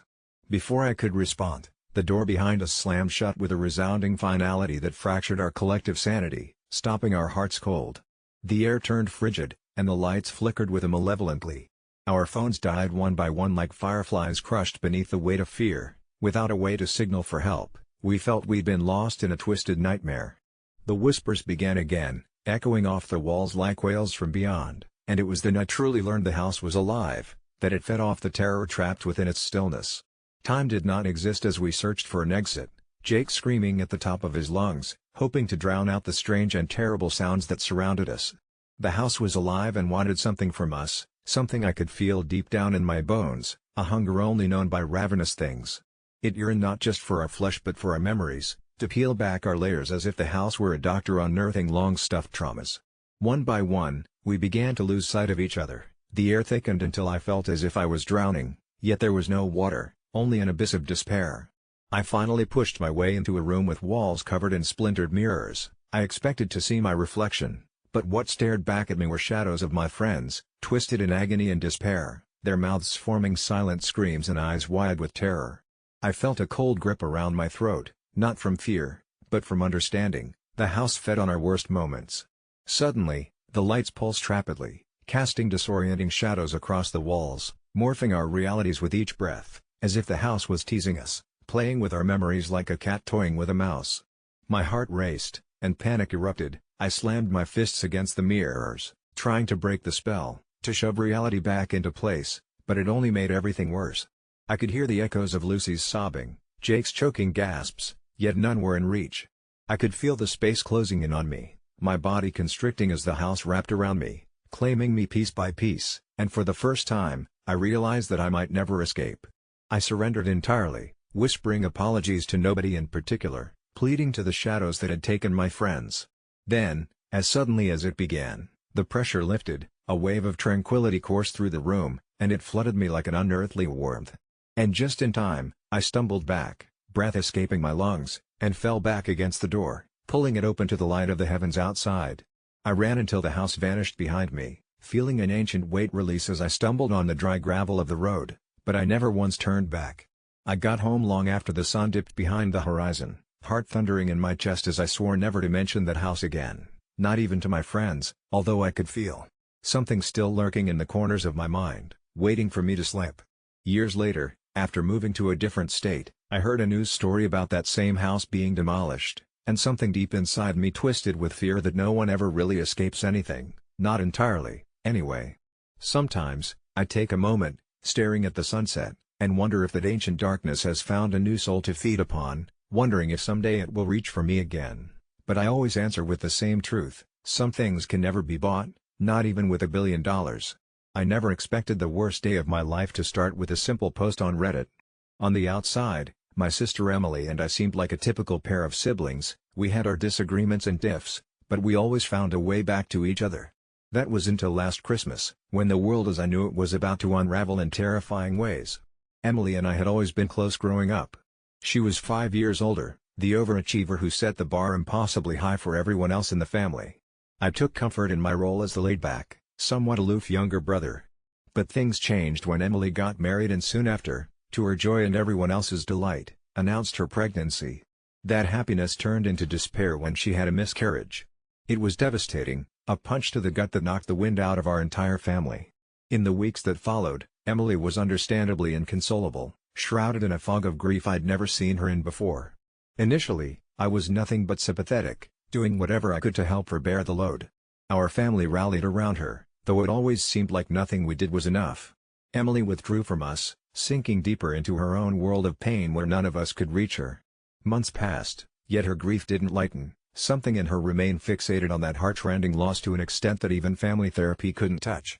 Then came the day that started it all. It was a regular Sunday afternoon, the sort that blends into hundreds you've lived through before. The winter sun painted ghostly shapes on the walls of my dimly lit apartment as I made half-hearted attempts at tidying up. My phone buzzed with a notification from Emily. "Are you coming over for dinner tonight?" I paused. Emily's dinner invitations had become more frequent, each one drenched in layers of expectation that silently asserted her need for attention. Each gathering turned into some deranged ritualistic commemoration of the life never lived, with Emily occupying the role of high priestess. I'd reached my breaking point. Against my better judgment, I decided to speak with her. "Emily, you need to move on," I texted back hesitantly. "The world doesn't revolve around your miscarriage." As soon as the text sent, a wave of cold dread washed over me. I'd never spoken to her like that, blunt, unsparing. Her reply came almost instantaneously, an empty void of ellipses, followed by a deafening silence. Dinner came and went without much fanfare. I received no wrathful calls, no furious knocks at my door, just nothingness that felt unsettling at its core. That night in bed, sleep refused to come. My brain was a whirlwind of guilt and apprehension. Around 3 a.m., my phone vibrated on my nightstand with a text. It was from an unknown number, a series of encrypted letters that made no sense, garbled and out of order. Confused and curious in equal measure, I stared at it, piecing it together until I realized they were anagrams for Heaven's Echo. Puzzled but overwhelmingly compelled, I typed the phrase into my search bar, finding a no-name chatroom populated with obscure, disparate posts that seemed piecemeal at best. The most recent entry stopped me cold. It was a transcript of my dinner conversation with Emily, word for word, including my ill-considered text. Heart-pounding, I scrolled further, noticing threads that eerily mirrored recent conversations with her, the sort only she and I knew about. The room felt smaller as the air thickened with my racing heartbeats. In hindsight, I should have stopped there, maybe shown it to her as some deranged prank, but curiosity, mixed with gut-twisting horror, got the better of me. Following post after post down the rabbit hole of mystery, it became apparent that I was being watched, recorded by someone who knew our secrets, or something. The clock ticked incessantly towards morning, and as the first light of dawn seeped through my windows, I knew what I had to do. It was time to confront Emily. Fraught with exhaustion and dread, I arrived at her house as shadows of the new day edged into existence. A storm of emotions played on her face as she opened the door, but there was also something else, a chilling calm as if she were expecting me. I struggled to tell her what I'd discovered, poised between anguish and apprehension on her threshold. Her eyes bored into mine, an unsettling smile that sent shivers up my spine curving her lips. Then she said, "You're not the first to see it." The sentence hung in the air, fraught with cloudy ambiguity, and she motioned for me to enter. Inside, the atmosphere was heavy, almost oppressive. The house was dim, the drapes drawn. On a coffee table sat several children's toys, ones they'd bought for the baby when it had still been a reality. Emily didn't have to explain further. She'd been delving into the chat room long before my foray, feeding the remnants of her grief to an audience she claimed understood her better than anyone. As Emily recounted her story, a revelation unfolded, a chain letter, a digital haunt, crafted by those whose grief drew them to edge of darkness, promising connection beyond conventional comprehension. The Echoes of Heaven, they called it, a space built on the collective lament of unfinished lives seeking acknowledgement. The people posting and watching aren't quite people anymore, she confessed, belonging to something undefined, like a coalescence of trapped souls trying to cope. I felt the air thin around me, disorientation washed over, followed by Emily's voice, distant and disconnected, urging me to join her, become part of this new family she had embraced. In tears, I realized she was too far gone, ensnared by something eldritch and insidious. I tried, maybe too late, to save her from herself, but felt her slipping even further away as if vanishing into shadows, her presence flickering like static on an unsettled screen. Overwhelmed by the encroaching danger I couldn't quite name, I backed out of the house, my escape frantic, a beating retreat into coherence. Once outside, the world felt normal again, sunlight mingling with fear on my skin. I knew I had lost Emily to something that blurs the lines between grief and horror. The chatroom remains live, tethering me and others who dare enter to an existence diverging from linear reality. I remain haunted by the thought that's turned my nights cold and hollow. Maybe she wasn't the one I was trying to save. I've always known the job came with quirks, but nothing prepared me for the reality as a tribal correctional officer on the margins of the world, where legends still wove through the fabric of daily life like whispers carried on the wind. My first day set the stage with a list handed to me. Darlene, the seasoned officer, her eyes carrying the weight of 1,000 untold stories, instructed, "These are the 5 rules you must follow if you want to survive here." Rule 1 was deceptively straightforward: never cross the threshold of the visitor's center until the sun had fully risen. At first, this seemed like mere formality, perhaps a nod to local tradition or just typical early morning protocol. But when I broke it, eager to catch a glimpse of the inmates' morning routines, the shadows seemed to ripple and shift perceptibly, as if the walls themselves resented my untimely presence. The brisk, northern wind bit through my uniform, echoing with a persistent, low moan. Soon enough, I realized Rule 1 wasn't about morning routines, it was about the protection afforded by the light of day. Rule 2 bound us tightly to the territory's spiritual roots: never touch the iron gates unless you had first walked the sacred grounds, a small patch of earth cradled by ancient trees behind the facility. An odd practice, to be sure, yet breaking it once taught me an unforgettable lesson. An icy surge coursed through my veins upon touching that cold, rusty metal without paying respects, leaving my hand numb and tingling for hours. Darlene found me rubbing my hand frantically against my leg, muttering under her breath, "You'll learn, we all do." There was no reprimand, just a solemn understanding among those who worked here about forces at play beyond bureaucratic mandates. Rule 3 was a grave one, hushed and shadowed in warning with its utterance: any inmate, particularly the ones who spoke in chants during certain moonlit nights, should never be interrupted. Interrupting these low, vibrational hymns could trigger things that were best left undisturbed. The first time I heard it, the hair on the back of my neck stood on end. It wasn't language as we knew it, it was primal, affecting the air, setting it abuzz with invisible electricity. We were to walk away, offer a silent prayer, and let the chant run its natural course, for the stories passed down spoke of spirits called forth and shackles unseen clanging against ethereal bars when their rhythm was halted. By the time I encountered Rule 4, I was well versed in the uncanny: never eat food left unaccounted for in the mess hall, no matter how innocuous it seemed. An offering, it was said, to the ancestors who watched over the grounds. One bite from an unmarked apple left on a counter too tempting in my early days there sent my world spiraling. Hallucinations of figures towering over my bed at night ensued, and Darlene found me wandering the halls at midnight, caught in a sleepwalking nightmare unable to wake. She led me back to my bunk, all without a word, just a knowing shake of her head, before she rattled off a cryptic prayer at the foot of my bed. The 5th and final rule was the most perplexing, hinted at with half-breathed anecdotes: never linger near the old cemetery after hours. Nestled just beyond the corral, it lived under perpetual fog as if nature herself whispered sorrow over its resting occupants. The night I neglected that rule, enthralled by the moon's distorted reflection in the mist, was the night I finally understood. I heard a voice, an impossible, deep resonance that thrummed in spaces between sound and silence. "You don't belong here," it spoke, not through threat but a mournful decree. Each step I took back towards the facility, the vegetation seemed to clutch at me, windswept and pleading. It was then Darlene found me, her lantern's light casting a glow, and with a voice as ancient as the lore she uttered, "Every place has its rules. Ours just come from deeper roots." These rules, as irrational as they seemed, had purpose, an unspoken pact between our modern duties and the spirits entwined with the land's history. Living them became second nature, a dance of respect and survival. Over the years, I watched new recruits come and go, many dismissing the rules as mere tribal superstition until the land taught them otherwise. Some fled, others stayed but carried a haunted look, bearing witness to things beyond the sight of those untouched by these tales. Curiously, the rules that once felt like a binding contract became my tether, an understanding that some things are timeless and intangible. In those moments of quiet compliance, amidst tales of shadows and echoes, I found a strange solace within this circle of history and haunting, accepting the whispered legacy that flowed like a hidden stream beneath this place of stone and spirit. It all started as a simple Ask Reddit thread. Someone posed the question, "What's one basic hygiene thing that you see people overlooking the most?" At first, responses flooded in predictably: showering, brushing teeth, washing hands, mundane stuff. But then, something strange caught my eye. A user with the ominous username The Wraith's Whisper commented, "You'd be surprised what happens when someone stops washing their hands."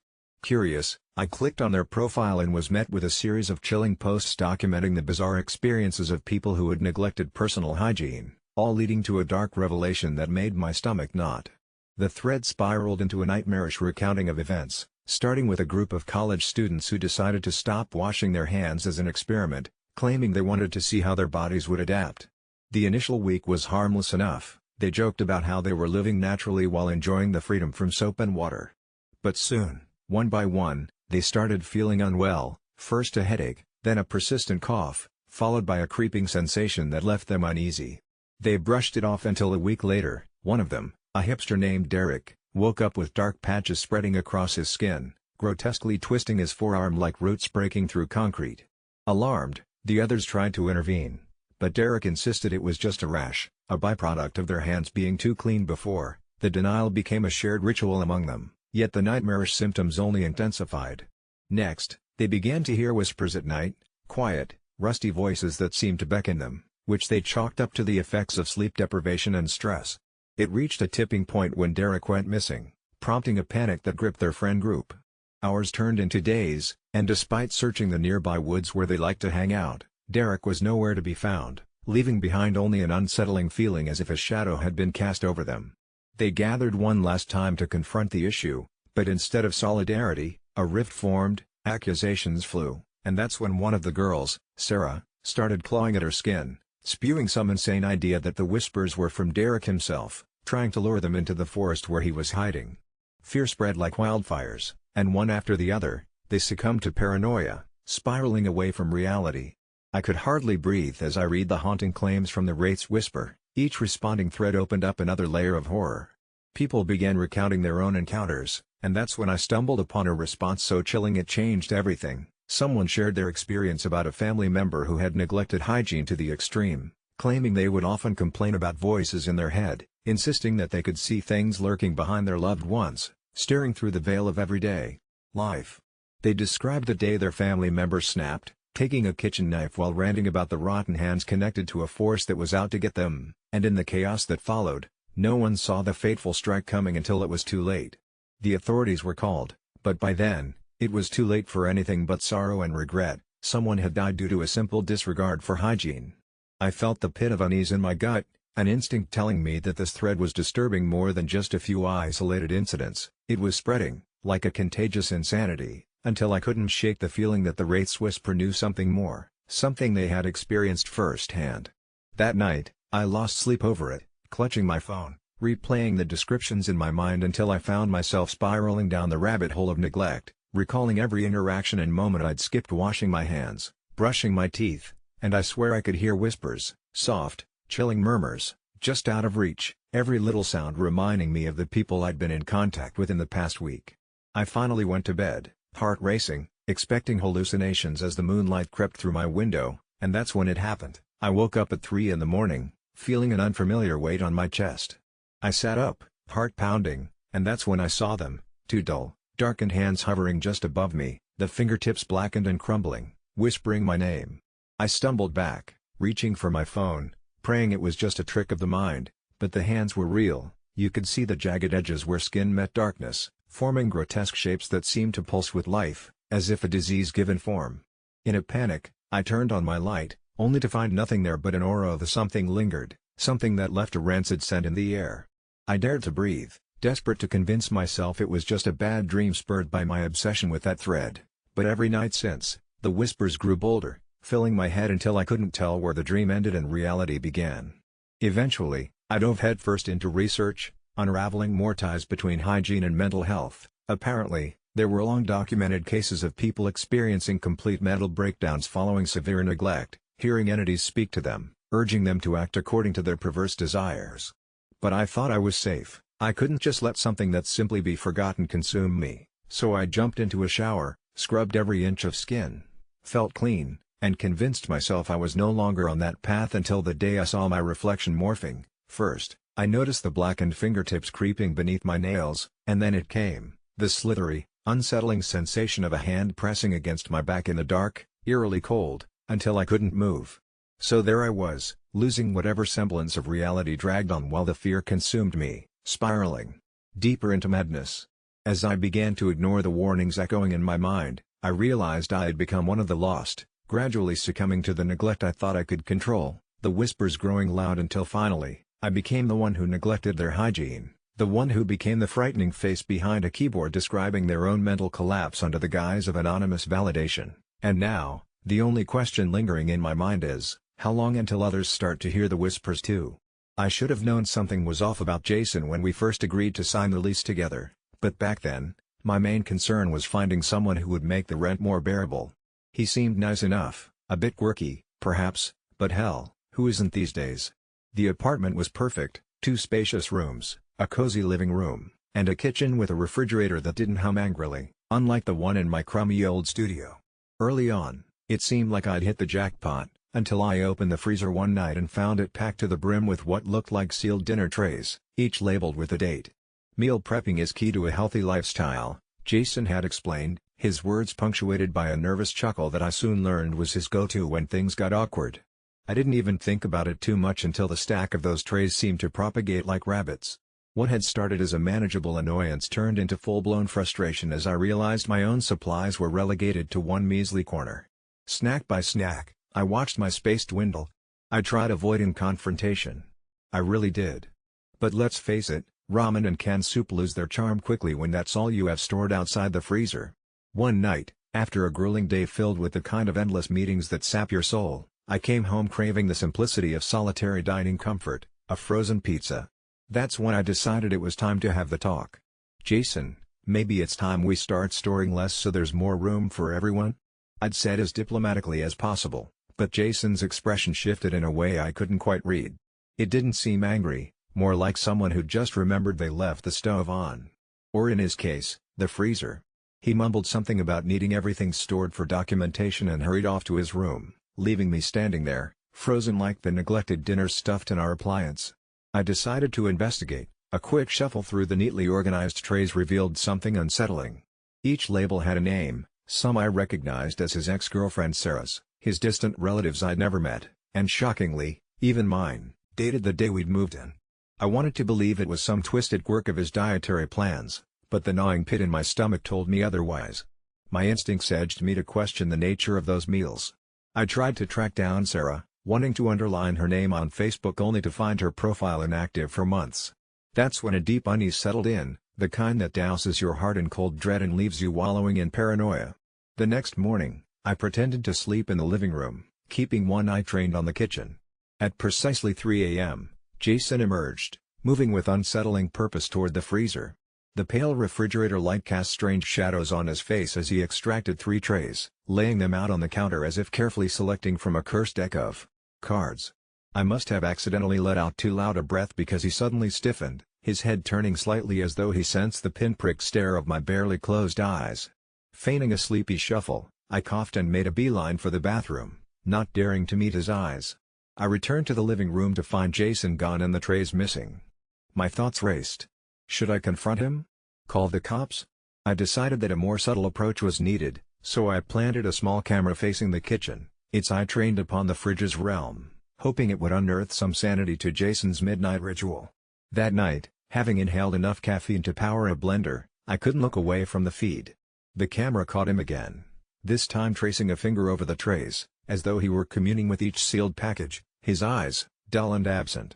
It wasn't until I replayed the footage in slow motion that I noticed the eerie thing. His lips were moving, forming soundless words too fast for me to decipher.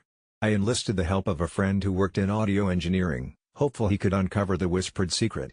The dark revelation came 2 days later in the form of an email that left a chill crawling over my skin. Jason wasn't uttering benign pleasantries but rather, grotesque incantations, calling upon something that should have been left dormant. I knew I couldn't stay there, not with him and his frozen altars to entities I dared not comprehend. Before fleeing that night with a hastily packed bag, I made the mistake of seeking clarity, implying I was no longer comfortable with the arrangement. Jason's response was peculiar. It wasn't one of anger or despair, but relief, as if a burden had been gently lifted from his shoulders. He watched with unsettling composure as I exited the door, and it wasn't until weeks later, when police found my name etched into the ice on his final remaining tray, that I realized why. In his twisted ritual, it seemed sacrifice always needed a witness. It started as an innocent curiosity, The kind of late-night topic that bubbles up in breaths of laughter and alcohol-soaked conversations. My friends, huddled around a dimly lit bar, all pooled over the glowing screen of my phone, me scrolling through the latest Ask Reddit thread that asked, "What's your best insult without using a single profanity?" We shared chuckles and elbow nudges as users crafted the most creative barbs. The charm was in the wit, and we found ourselves lavishing praise on the most cutting remarks, all in good spirits. It was then that Jacob, my oldest friend who always straddled the line between best buddy and bitter rival, leaned in closer, his green eyes shimmering with mischief, insisting he had the best of all. He claimed he could craft an insult so subtly sharp it would etch itself into your psyche. We laughed, egged him on, but he only lifted his glasses, wiping away non-existent sweat, claiming that if he told us, we wouldn't be able to handle it. After a few minutes of playful banter, he finally unfurled the challenge. "I dare you to take everything I say seriously for 1 week. You'll learn how fragile your ego really is." Of course, we laughed it off as one of his usual antics, but a part of me, curiosity, perhaps, gripped the thought tightly. I wanted to see if he truly had the power to dismantle me with mere words. I accepted the challenge, thinking it was all in jest, and thus began an emotional roller coaster I never anticipated. Every interaction felt different. Jacob would comment on my decisions, calling them options explored outside the normal realm of common sense, abruptly pulling me from my comfortable seat in reality, leaving me uneasy and questioning my choices. At first, I dismissed it as an elaborate prank, but as the days rolled into the expansive summer nights, I began to notice the weight of his words. They burrowed deep beneath my skin, remolding my thoughts, a nagging echo hammering away at my self-esteem until it splintered apart. The casual critiques infiltrated every facet of my existence, and soon I found myself questioning everything. Did I really look good in that outfit? Did I sound silly at work? Was I ever truly prepared for the life I was building? My nights filled with insomniac thoughts spiraled into an anxiety that I couldn't escape, twisting until I nearly convinced myself that I could see Jacob smirk, hear him relishing my discontentment from miles away. The challenge morphed into a ghost haunting every corner of my mind. It was maddening and I couldn't break free, questioning my very essence as if I were holding a cracked mirror reflecting a distorted version of the self I had once cherished. 7 days passed, and finally, feeling utterly reduced and questioning my grip on reality, I confronted him at that same worn-down bar where it all began, demanding to know if the challenge had been mere fun and games or a clever scheme of cruelty. As I rattled my heart out, pouring my insecurities into the air between us, he raised an unbothered brow, the gleam in his eye unfaltering as he leaned back and told me the most striking words. "Remember, it's not about what I said, it's how you took it. Your sensitivity is the real joke." And just like that, he unraveled the threads of my sanity with a single phrase, a profound yet insidious observation, stripping me of meaning and proving his point. The laughter died in my throat, echoing around us, and I realized the identity he had meticulously constructed from words would forever taint our friendship.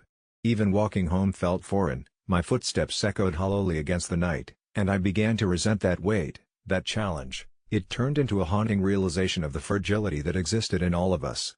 As the days turned to weeks, each breath I took felt planned, rehearsed. I couldn't escape the simmering resentment bubbling beneath my skin until it reached its boiling point one fateful night when, in an accidental encounter, I overheard Jacob at a different bar talking loudly, boasting to a new crowd about how easy it had been to dismantle my confidence. He chuckled, and the best part?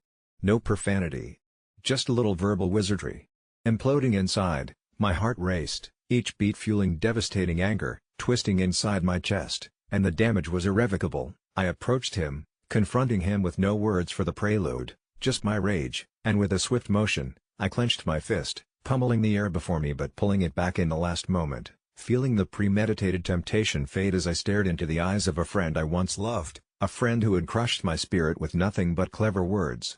Our spiraling laughter turned to stark silence, and with a longing for resolution, before I turned to walk away, I dropped my ultimate insult, craving some semblance of control. "You're the kind of person who makes me wonder if humorless people are born or raised."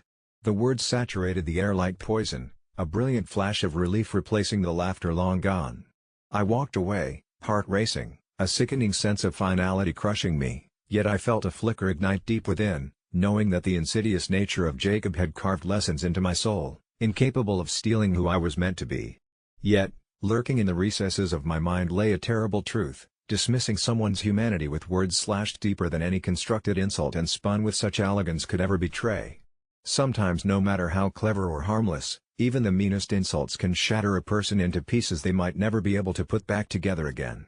The first time I noticed something was off was on my walk home from work when I saw my neighbor staggering out of his house, eyes wild, clothes disheveled, like he had just survived a war zone instead of a typical Tuesday. He kept muttering under his breath, "They'll find me, they'll find me," before he spotted me watching from the sidewalk and bolted like a startled animal back inside, slamming the door behind him. I brushed it off as another case of the midweek blues. Life in our quiet suburb had its oddities, but then the next day, Mrs. Henderson, the sweet elderly woman who always tended her roses, started walking the streets at midnight, her nightgown dragging in the dew, whispering to the shadows as though she were expecting company. Before long, whispers spread through the neighborhood like wildfire. People were disappearing, not just leaving, but vanishing into thin air. The first was a local mechanic named Bill. One day, he was fixing a flat tire for a customer, and the next, his workshop was empty, save for his tools rusting under a layer of dust. We all figured he had lost it and skipped town, but then Don, the librarian, went missing too, and the rumors turned ugly, festering dread spilling over every backyard barbecue until there was a dark cloud of anxiety hanging over our community. I started to probe my own life, check the locks, keep the blinds drawn tight. It was when I found Nora, my daughter, crouched in a corner of her room, her face pale and focused on something I could not see, that the paranoia truly set in. I asked her what was wrong, and she whispered back, "Daddy, they're coming." She said it so casually, like she was worried about an impending thunderstorm instead of whatever terror lurked outside. I tried to reassure her, telling her monsters are just made-up stories to scare kids, but inside, I felt the cold touch of fear creep down my spine. Over the next few weeks, people kept disappearing, each one frantic in their last days, avoiding eye contact, bolting for their homes at the first sign of dusk, until the neighborhood was nearly empty. I remember sitting on the porch as the sun dipped behind the trees, listening to the sound of silence that felt thicker than before, and I couldn't help but feel like a scene from a horror movie where everyone knows they need to escape but are frozen in place. I convinced myself that there had to be something that connected these disappearances. Perhaps they had found some dark truth about life here that had driven them to hide, but each time I turned the idea over, it felt like chasing shadows. I decided to put my theories to the test by going to the woods behind our neighborhood, a place we had always seen but rarely ventured into. It was said that a hidden community lived among the trees, filled with people who chose to flee from society, but I needed to know. It was deeper and darker than I had expected. The path became twisted, the trees arrayed like sentinels, and underfoot, the earth squelched in a way that echoed the growing dread inside me.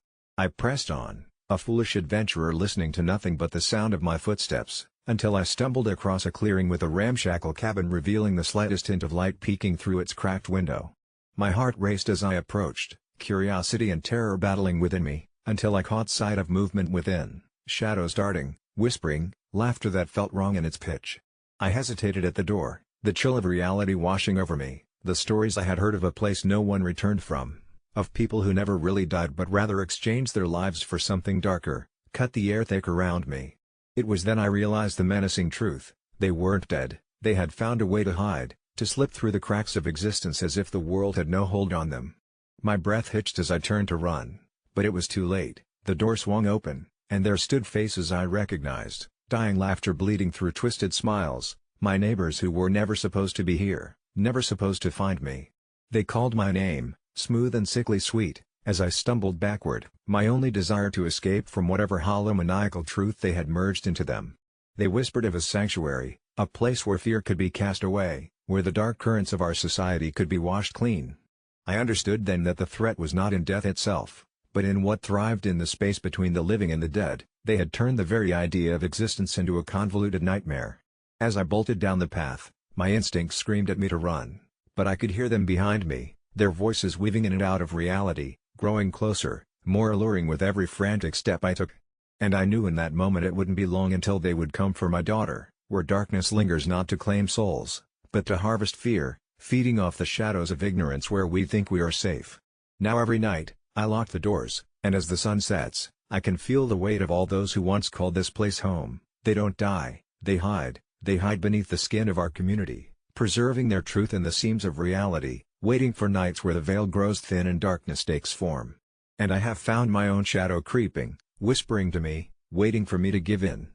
It was the winter of 2009 when I met Kyle. He was a struggling actor in his early 20s, barely scraping by, but with this undeniable charm that drew everyone to him, always lighting up the dimmest of rooms with laughter and enthusiasm, piercing blue eyes that showcased the kind of ambition you only see in the dreamers. But lurking beneath that same charismatic exterior was a darkness that few could perceive, a shadow that tainted his humor with an unsettling edge as we bonded over late-night drinks in a run-down pub in Hollywood, where he would share stories of auditions gone awry and dreams deferred. And a month later, my chance came. I was offered a part in a low-budget film that Kyle had auditioned for, and he had snagged a supporting role. We were both thrilled, but as our filming days drew closer, I began noticing a change in Kyle. His demeanor shifting from exuberance to something more erratic, almost desperate.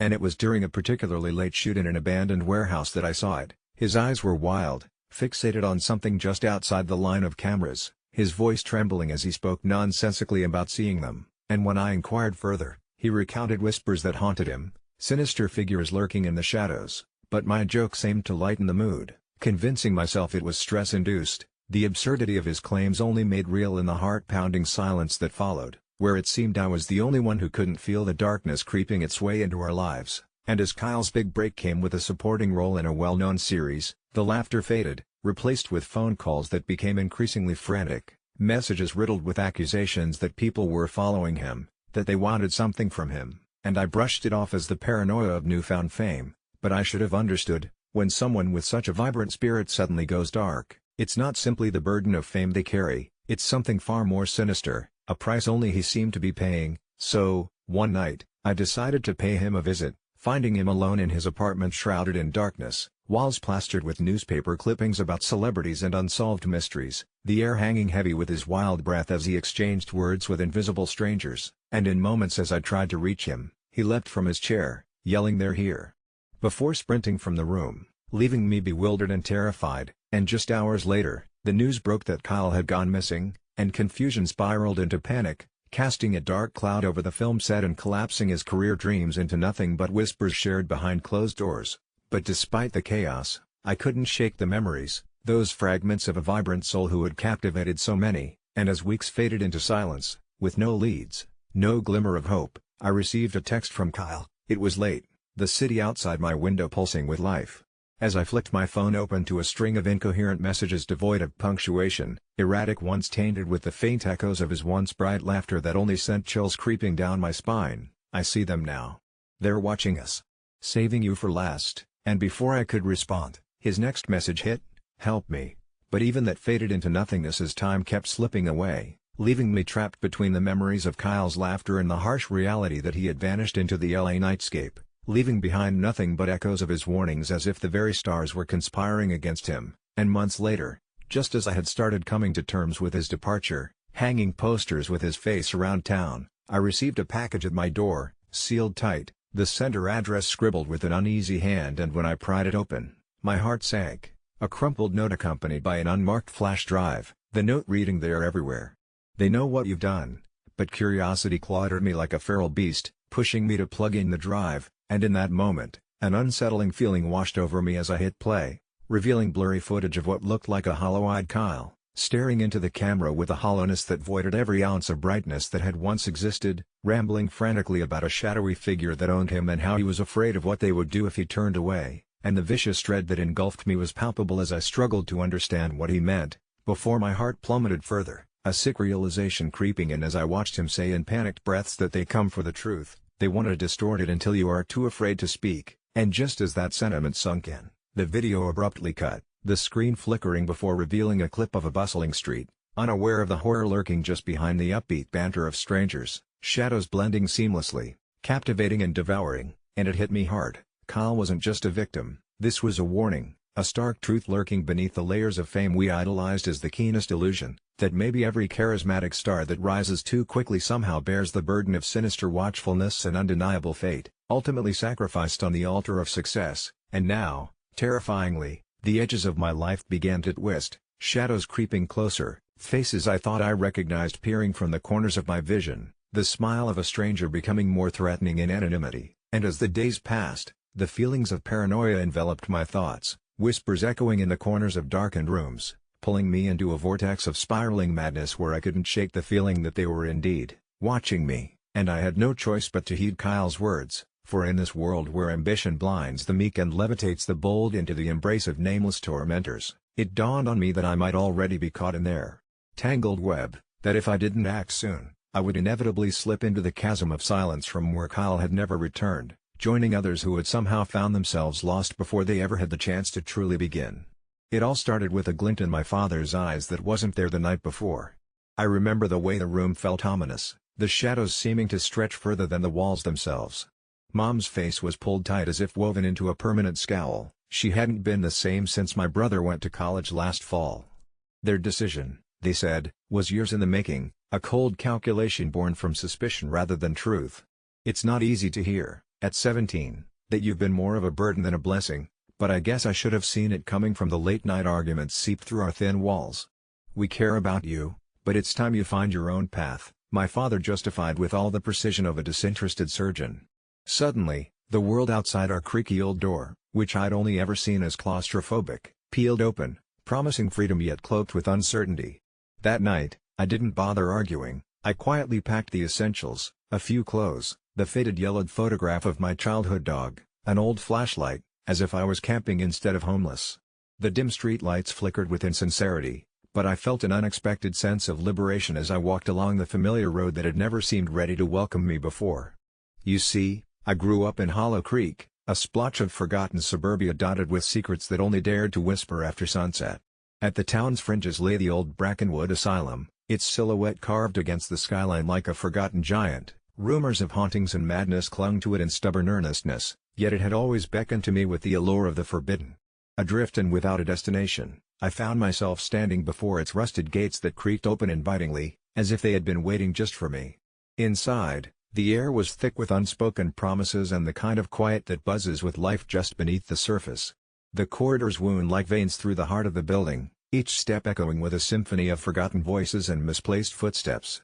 My heart drummed a cacophonous beat against my ribs, but the fear I felt was almost exhilarating. Every shadow seemed to dance with intent, every gust of wind whispered my name with an intimacy that was unnerving yet strangely comforting. It didn't take long before I found others there, other souls cast out from the warmth of family, a ragtag community living in the skeleton of something that felt both alive and dead. "We're all confessions waiting to be heard," said Iris, a girl who seemed as fragile as the porcelain dolls left strewn in the asylum's upper ward. With her was Luke, an artist who painted his past in strokes of mistrust that colored the entire East Wing. And there was Sam, who claimed to be followed by his personal shadow, but we all had our own ghosts here. Together, we formed a family from the shards of our broken ones, each of us seeking solace in stories shared over candlelit vigils that staved off the oppressive darkness.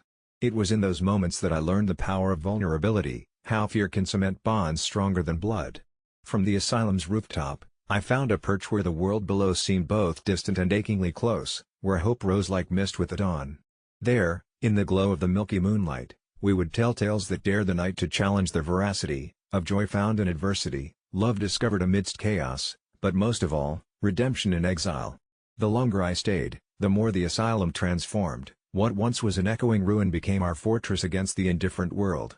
I found that being thrown out had granted me a freedom unimaginable, a chance to rewrite what it meant to belong, not of place, but of shared purpose. Perhaps it was curious irony that in the halls of madness I found sanity, cradled within our makeshift family of strangers. Sometimes, the past haunts me like cold fingertips brushing against my skin. I hear my father's voice questioning if they did the right thing, hear my mother's regret cloaked in silence, but this melancholy has been my greatest teacher. Weeks turned to months and strength grew from fragility, even as whispers from outside grew of new owners to reclaim the asylum ground. Yet it was with confidence now that I faced the future as we braced for inevitable partings, our family splintering yet again, this time with determination and dreams yet unfurled. Walking away that final night, a buoyant warmth tucked into my heart like a treasure, I realized being cast out was indeed the best thing that could have happened. It was a beautiful, terrible act that thrust me into the wild and wonderful unknown, where I learned salvation sometimes wears the face of despair, and deliverance lies within the walls we build from dust and dreams. Last year, during a road trip to clear my mind after a rough breakup, I found myself driving through a sparsely populated area of western Tennessee. It was late afternoon, and as I sped past miles of empty fields and dense forest, a flickering neon sign caught my attention, Mildred's Diner. I was famished and grateful for its existence, though something about the place felt slightly off. It sat at a crossroads, as if trapped between time, with a faded silver facade that mirrored the setting sun. There were no other cars outside, but the open 24 hours sign glowed with a welcoming promise of comfort food. My first step inside was odd. The air felt curiously dense, thick with the smell of fried food and apple pie, and the floorboards groaned beneath my feet. The interior was like walking into a postcard from the 1950s, the kind so preserved you'd think it was artificial. An elderly waitress, whose name tag read Doris, loomed behind the counter, her expression caught between a forced grin and a boredom etched over decades of serving strangers. I hesitated, but hunger outweighed my apprehension. As soon as I sat in one of the booths, Doris shuffled over with a menu. Her voice was a rasping whisper, almost drowned out by the buzzing of an old jukebox in the corner playing some forgotten rock and roll tune. I ordered a cheeseburger and a vanilla malt, feeling cliché succumbing to what was probably their signature dish. As she retreated to the kitchen, I scanned the room, noticing the absence of any other patrons despite the plethora of empty tables. Just then, the light flickered, and for a split second, I thought I saw a shadowy figure standing by the door. But when I blinked, it was gone, leaving me unsure if it had ever been there. Nervously, I convinced myself it was a trick of the light or my fatigued mind. While waiting, I glanced around at the photographs on the walls, snapshots of seemingly happy people enjoying meals, but with an eerie similarity, their smiles, upon closer inspection, looked more like grimaces. I felt an odd chill and brushed it off as my imagination. The food arrived quicker than expected. Doris placed the burger and malt in front of me with that same unsettling half-smile. The smell was incredible, enough to push aside my misgivings. The first bite was heavenly, the beef was juicy, the bun perfectly toasted, decadence on a plate. But as soon as I swallowed, an odd sensation unfurled in my stomach. It churned aggressively, a boiling anger threatening to rise into my throat. I tried to mask my discomfort, not wanting to show weakness in front of the watchful gaze of Doris, who hadn't moved from the counter, her eyes piercing. By now, the daylight outside had completely faded, and only the harsh fluorescent bulbs above battled the encroaching darkness. On instinct, I took another bite, the act mechanical, like my body demanded it despite the growing nausea. Then it happened. The room blurred for a moment, like a camera. Refocusing, and I noticed the previously absent patrons, each sitting at different booths, silent and staring directly at me. My heart kicked like a trapped rabbit, but my body refused to move. Their faces were unnaturally pale, eyes hollow, as if they'd been drained of life. I blinked again in disbelief, they vanished, leaving behind only unease. Panic licked at the edges of my consciousness. I stood abruptly, knocking over the malt which spilled across the table like melting ice cream guts. Doris, still standing, didn't react, but her eyes flicked slightly toward the plate. "Takeaway?" she suggested coolly, her voice now inexplicably resonant in the enclosed space. I declined clumsily, tossing a crumpled bill from my pocket on the table and stumbling toward the exit.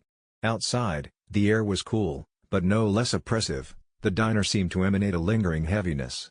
With every step towards my car, the sensation of being watched grew louder, pulsing in my temples. Once inside, I drove off hastily, eager to leave whatever madness haunted that crossroads. Minutes down the road, an involuntary glance in the rearview mirror revealed the diner illuminated not by the billboard's harsh lights but a pale, spectral glow. I shivered, speeding away, dignifying it with no second looks, chasing the notion that in distance I'd find safety. Several hours later, well past midnight, in my motel room, it began. A terrible pain shot through my abdomen, the kind that demands attention, bending me double. The terror of that moment eclipsed logical thought. Morning brought slight relief but unveiled a ghastly discovery. My reflection in the small bathroom mirror was foreign. My complexion had drained to that same unearthly pallor seen in those ethereal patrons. Memories of them flashed in my mind, and panic scratched under my skin, relentless. Desperate, I searched online for any clue, any mention of Mildred's diner. There were no listings, reviews, or even anecdotal evidence of its existence. It was as if it vanished from reality, leaving only the lingering dread that stalked me since. I wish I had never eaten at that diner, never stopped, never succumbed to the gnawing hunger. But some choices, once made, cling to you, altering fate irreversibly. Now, each night, I see them in my dreams, the spectral diners, their mournful eyes staring, waiting, and every morning my reflection fades a little more. I fear soon, I'll become one of them, another ghostly diner, eternally hungry, forever trapped in a place that doesn't exist, haunting unsuspecting travelers who will wish they had never eaten at that diner. Sometimes, the simplest actions reverberate in the darkest ways, leaving us entangled in consequences we never foresaw. It all started when I moved into a nondescript apartment building in a quiet neighborhood. Everything seemed typical on the surface: late-night cat yowls, the occasional shout of a couple arguing from across the hall, and the faint, comforting aroma of someone's dinner wafting through the ventilation.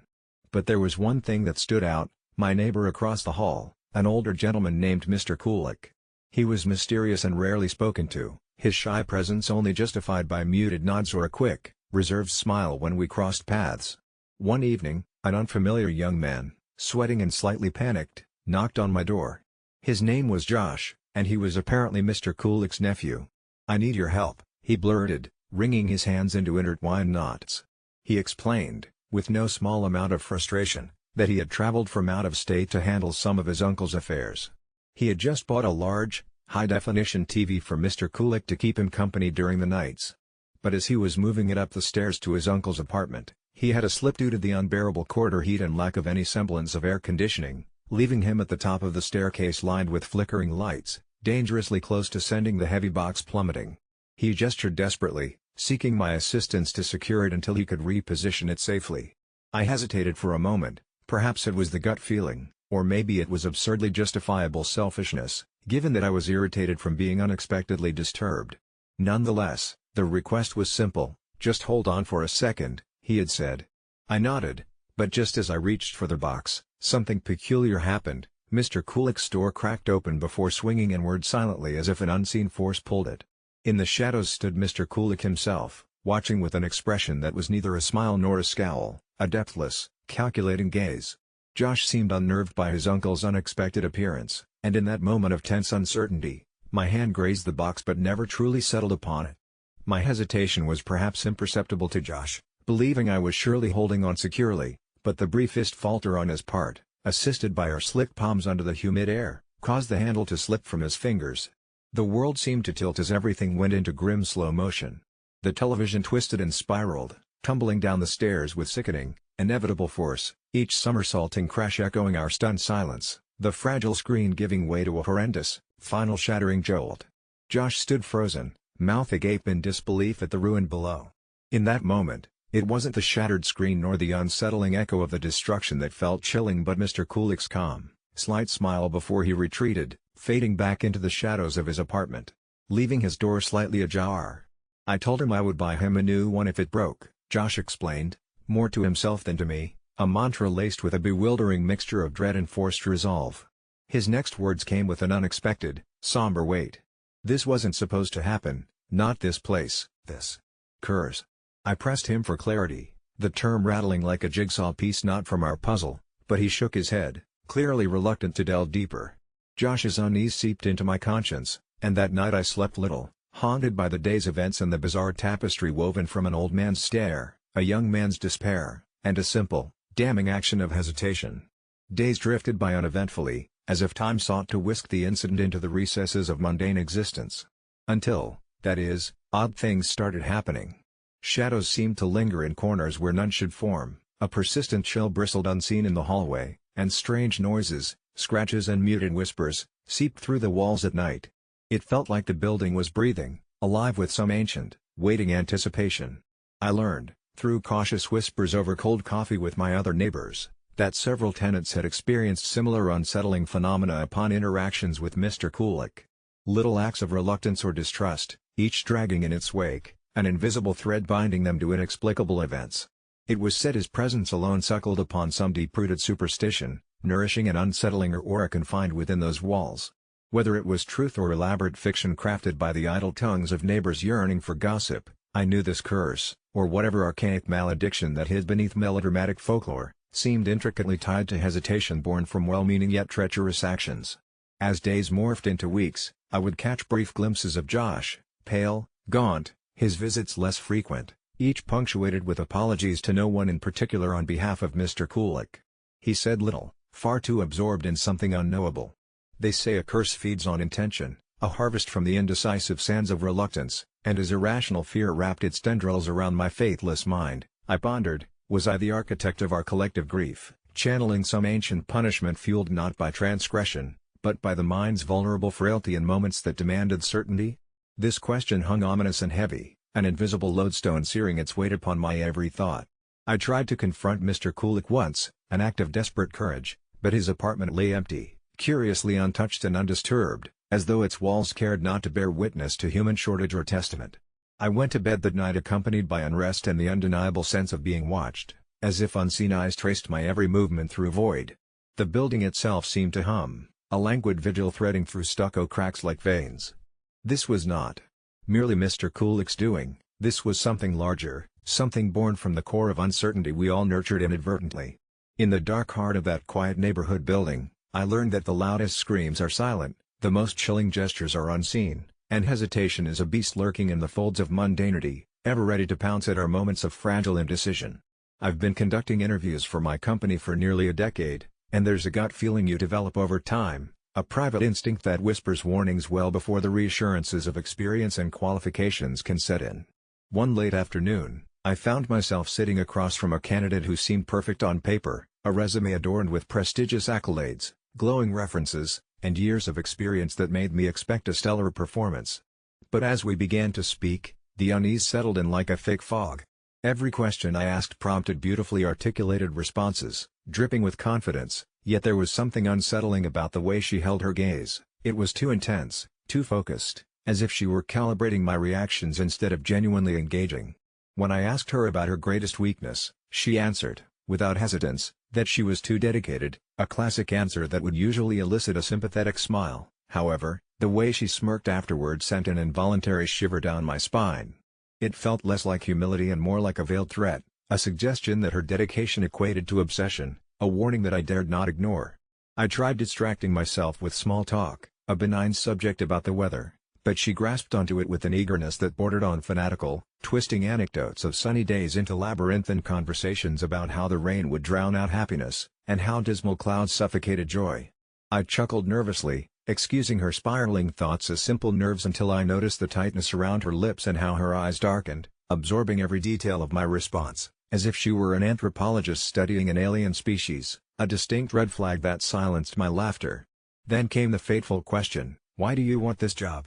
As the words slipped from my mouth, I had anticipated a hearty discussion about ambition and growth, but instead, she leaned forward, her voice slanking low, almost conspiratorial, as she spoke of how she couldn't wait to shape the company in her vision, how she intended to streamline every process to fit her perception of efficiency, and that's when a cold tendril of dread curled around my spine. In that moment, I could see myself reflected in her gaze, a giant slumped figure against a backdrop of her aspirations, a mere pawn in a game I didn't want to play. I leaned back, tried to suppress the growing panic, and attempted to redirect her focus onto her past accomplishments, hoping to gauge her awareness of teamwork, collaboration, basic human decency, but each time I nudged her towards discussing former colleagues, she dodged the inquiries, pivoting instead into vague tales of how teams often failed because of inevitable mediocrity. The air began to thicken, crawling beneath my skin like ants marching toward a nest. I could sense the shift that twisted the atmosphere, turning what should have been a respectful exchange into something menacing and oddly claustrophobic. She began recounting moments from previous jobs with a distinctive lack of attachment to her former co-workers' struggles, highlighting achievements that seemed disjointed from the very human experiences of loss and growth, and I felt a small voice in my head reminding me of the time I had skipped lunch to attend an interview that had forged into a nightmare. But somehow, this was worse, because I was meant to be the gatekeeper, the one with the final say in choosing who stepped into our office, and I could feel the shadows behind her shining facade, lurking and waiting, as if they were gatherers of secrets that had gone unspoken for far too long. As the interview dragged into a tense silence, I glanced at the clock, a futile attempt to extract myself from this surreal moment, and it was then her finger tapped rhythmically on the table, a disorienting counterpoint to the white noise hum of fluorescent lights that pierced through the oppressive silence, and beneath my feigned politeness, I felt a frantic urge to flee. I positioned myself slightly closer to the edge of my seat, stifling the urge to stand, to dismiss her outright, but my instincts screamed for an escape. Instead, the words slipped out before I realized the weight of what I said. "What about your previous boss?" And for what felt like an eternity, the air stood still as her expression morphed into a strange mixture of delight and disdain, the very embodiment of betrayal nestled in the deluge of her smile. "Oh, I didn't get along with him, he didn't appreciate my vision, He would stifle my creativity, make unnecessary demands, and I simply had to help him see, she said, her words licking the air like an electric current. But I suddenly felt small, trapped within the confines of my own office, the walls narrowing around us as if they were complicit in this psychological dance. I had sat through interviews gone wrong before, I had endured passive-aggressive remarks and red flags that twitched with consumers of anxious energy, but this, the visceral intent behind her words, it felt different, deeper, as if she saw conflict as a mere stepping stone towards a grander plan. I wanted to throw her out, to turn down the application with a slam of the desk, but my fingers twitched over the keyboard, searching for an escape without igniting her wrath, without giving her any fuel to burn my career with her vigor. How are you with constructive feedback? I asked next, trepidation sliding into my voice like poison, and she laughed, a low, taut sound that echoed and lingered far too long. Constructive feedback? That's just another way of saying someone didn't climb as high, isn't it? My heart sank. She was calculating every word, and each syllable dripped with a sweet malevolence lurking beneath the facade of charm she had carefully constructed. I couldn't keep up with the realization, the tremors of recognition dawning on me that I was no longer the interviewer, this was her stage, and I was just a character she meant to upend. The interview ended at last, a feverish parade of questions and responses distorting into a desperate dance, leaving me with a suffocating sense of dread as I sensed the specter of instability looming over our potential company. I thanked her, though my voice felt like ice, my heart pounding like a drum, and the moment she stood, her smile flashed once more, but now it was filled not with warmth, but an electric promise of impending chaos.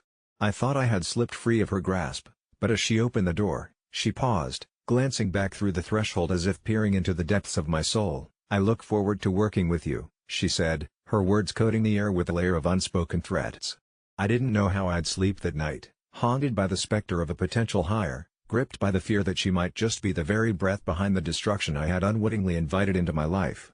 Days turned into weeks, and though we moved forward with other candidates, I could still see her shadow lurking in the peripheral corners of my mind, an unshakable feeling that even if I left her behind, she wouldn't leave me alone. I began researching red flags for interviews online, and I could barely focus on my tasks for fear that she'd somehow find a way to entangle herself back into my life.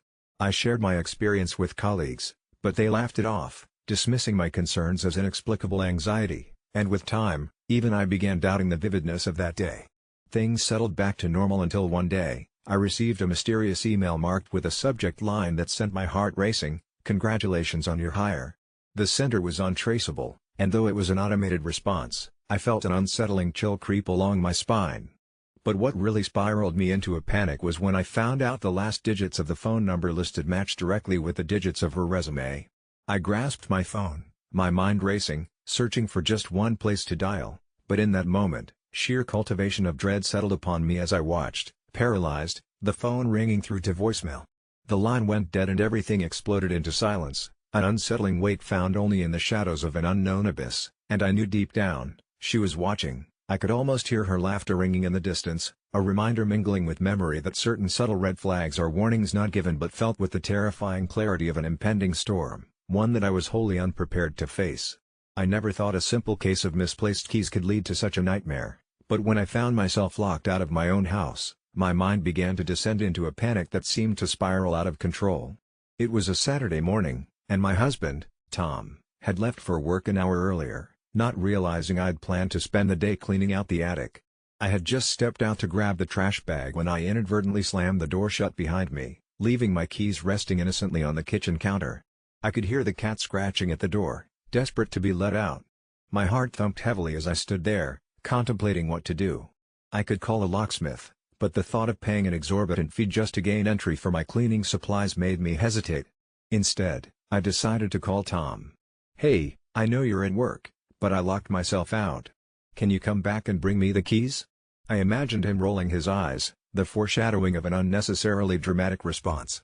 I fully expected him to retort about my tendency to be careless, but he surprised me. "Okay, I'll be there as soon as I can. Just, don't panic." He must have sensed the edge of desperation creeping into my voice, so I waited, pacing the porch, listening to the wind rustle through the trees, trying not to obsess over how long it would take him to arrive. As I waited, those minutes morphed into a strange surreal haze, blurring the line between anticipation and anxiety.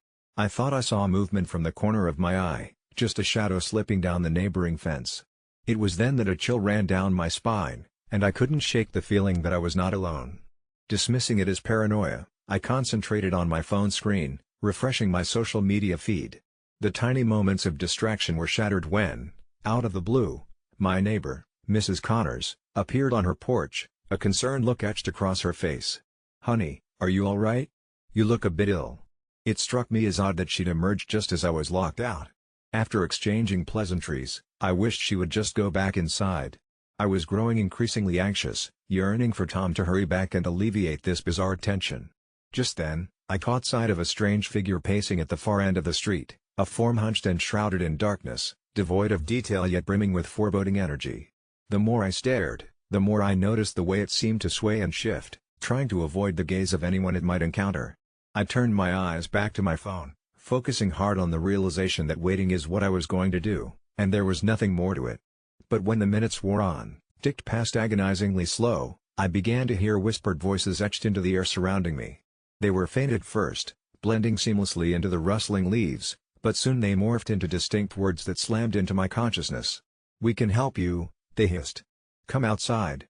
The tangible reality of my day, the cat's mew, the rustling leaves, the sun's warm embrace, morphed into something grotesque. My heart raced, pounding in my throat, threatening to spill out as my survival instinct kicked in.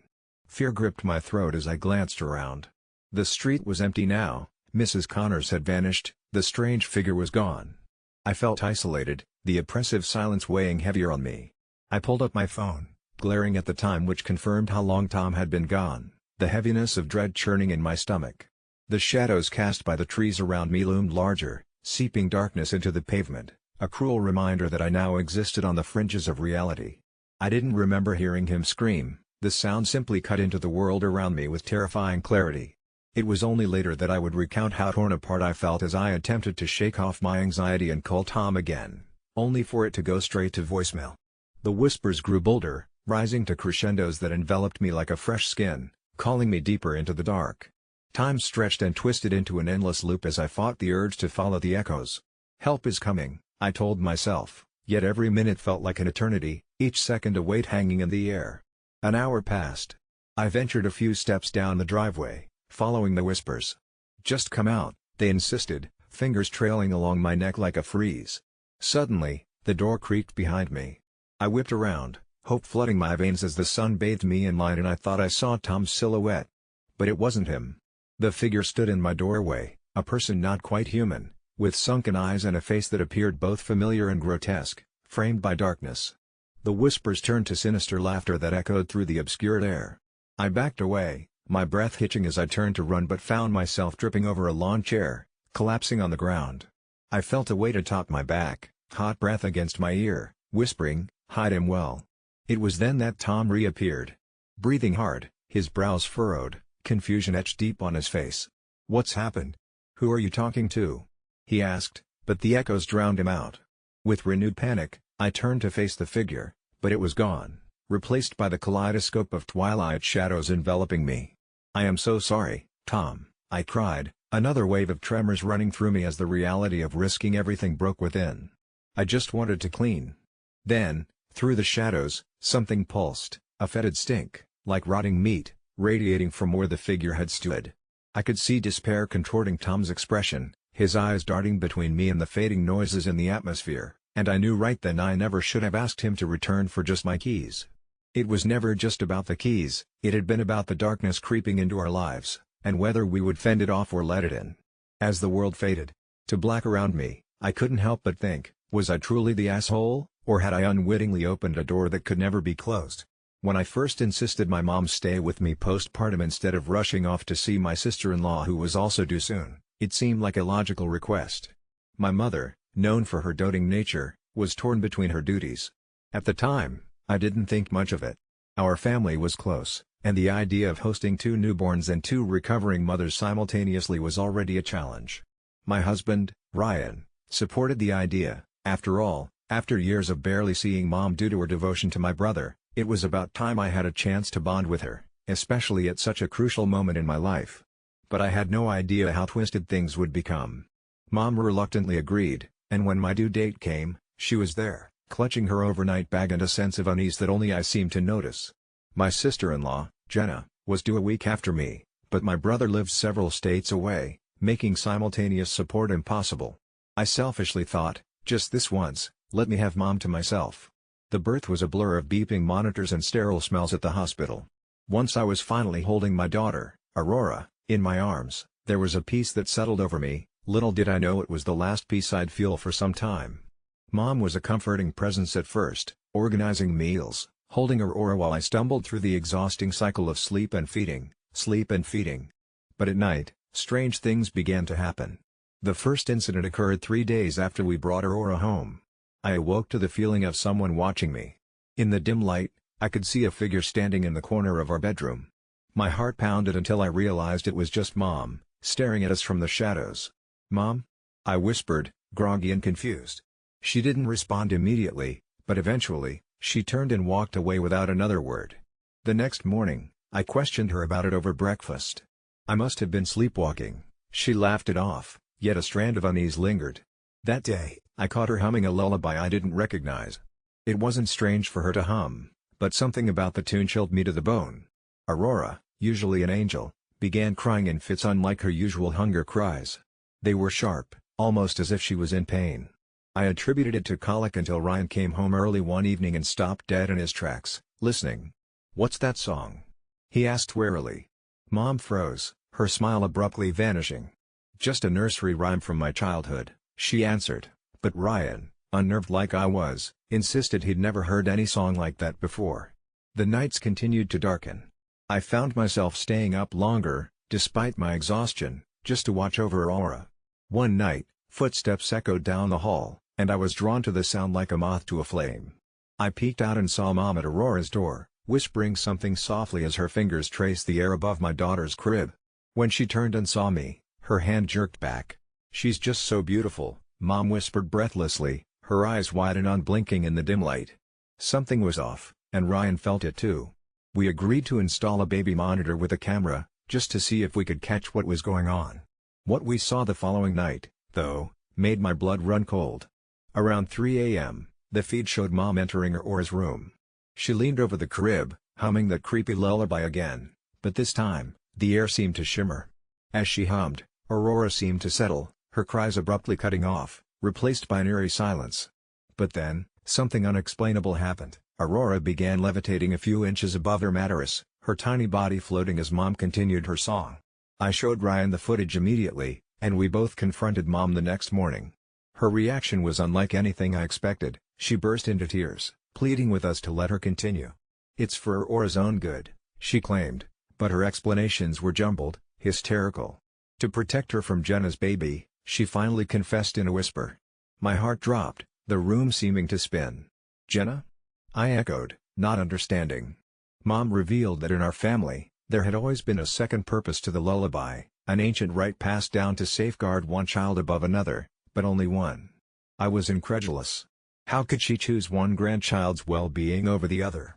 Realizing Ryan and I were resolute in stopping her rituals, Mom became frantic. "You don't understand what you're dealing with," she shouted, her voice filled with a terror that made my skin crawl. It was as if she truly believed Jenna's unborn child posed an unimaginable threat. We sent Mom away, feeling haunted by her warnings, hoping things would revert to normal. But they didn't. Aurora's cries intensified, often hallucinating bursts of the lullaby floating through the air. We began hearing things, seeing flickers of movement in the corners of our eyes. I swear there were whispers in that strange language woven into the lullaby, words I didn't know yet had terrible weight. Ryan stayed up late with me, clutching Aurora, who began sprouting ominous bruises and scratches that no pediatrician could explain. One afternoon, my brother called, his voice tinged with despair. Jenna had gone into labor but something was wrong. It was too early, the baby was breech, and doctors were racing against time to keep them both safe. The line was filled with screams, my brother's, Jenna's, even the garbled cries of his newborn, ear-piercing, inhuman. Time seemed to stretch as I sat there frozen, unable to help, unable to block the sound even when I pressed the phone to my chest. Suddenly, the wailing quieted, leaving a chilling silence that vibrated between us. Then Jenna's voice, calm and distant, drifted through the receiver, like she was whispering directly into my ear. "It had to be this way," she murmured, and I hung up in horror. Before I could process what was happening, the Nursery filled with a cacophony of sound, an ethereal cacophony of that lullaby woven with a chorus of voices. Something changed then, dark and unnatural. Aurora's bassinet moved of its own accord, and a figure materialized, formless but possessing an aura that made me retch. I grabbed Aurora before the bassinet crushed against the crib, splintering. Ryan shouted, grabbing my arm, pulling me backward just as shadows surged towards us, growling menacingly. With Aurora in my grip, we fled the house, the chorus of the forgotten lullaby chasing us into the night. We haven't returned since. The footage we showed to whoever would listen was called a trick of the light, a corrupted file. But Ryan and I know the truth. I may have acted selfishly, demanding my mom's presence. I may have disrupted a necessary balance, igniting a series of events that were never meant to be. Now Jenna and her child are otherworldly whispers on the wind, and my once beloved mom is untraceable, leaving behind a home engulfed in haunting melodies and flickering shadows. So, am I the asshole for wanting my mother's help? Or was our need for her presence an echo in a family curse, beckoning back something that should have remained forgotten? If mistakes were made, I say they were mine to bear, but the cost, oh, the cost, is something I wouldn't wish on my darkest fears. In the eerie silence, as I hold my daughter close, I pray the lullabies don't follow us anew. When I first saw the peephole, it was just a small circle in the ceiling above my bed, its edges dark with the grime of years, almost as if it had been carved into the wood and left to rot with time. It was late, the kind of late that drapes an oppressive quiet over everything, and I was tossing and turning, trying to shake off the night terrors that had plagued my dreams since my grandmother passed away. I rolled over, and that's when the light from my bedside lamp caught something glinting in the hole, something wet, like an eye. I froze, heart pounding, thinking it must be a trick of sleep-addled vision, but as I squinted upwards, I felt a chill sweep through my body. The eye was gone, but I couldn't shake the sensation of being watched. At first, the peephole seemed harmless, like an odd artifact left over from the last tenant's bizarre renovations, but the feeling of dread settled in my stomach like a stone. I tried to convince myself that I was just being paranoid, that maybe it was a figment of my overactive imagination. But it gnawed at me, an incessant need to know what was on the other side, that I could not ignore. The next day, I climbed onto my bed and pressed my face to the ceiling, almost whispering a question to that void above. Were they there? But there was no answer. A week passed, and the feeling of being observed grew. I found myself checking the ceiling whenever I walked into the room, expecting the peephole to morph into something sinister. Nights became a war of wills. I slept with the light on, clutching pepper spray and a baseball bat, ready to fight against the unseen watcher. I awoke each night, drenched in sweat and fear, convinced I could see the outline of a shadow lurking in the circle, as if whatever was hiding behind it was more than just a voyeur but a predator waiting for its chance. The dread seeped into every moment of my life. I couldn't eat, and I couldn't socialize, and even work became a challenge with a fog of panic clouding my mind. My co-workers noticed, of course. They dimmed their chatter when I walked in, and I caught whispers of concern, but no one seemed to understand that I was slowly losing my grip. Eventually, I found myself spiraling down an obsessive path, and one night, in a moment of sheer desperation, I decided to confront the source.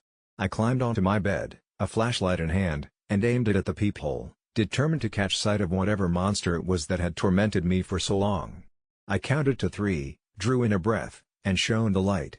My breath caught in my throat. There wasn't just darkness on the other side. Behind the peephole was something that looked very much like a face, pale and featureless except for a mouth that twisted in a grotesque smile. It was like looking at a reflection distorted by fear itself.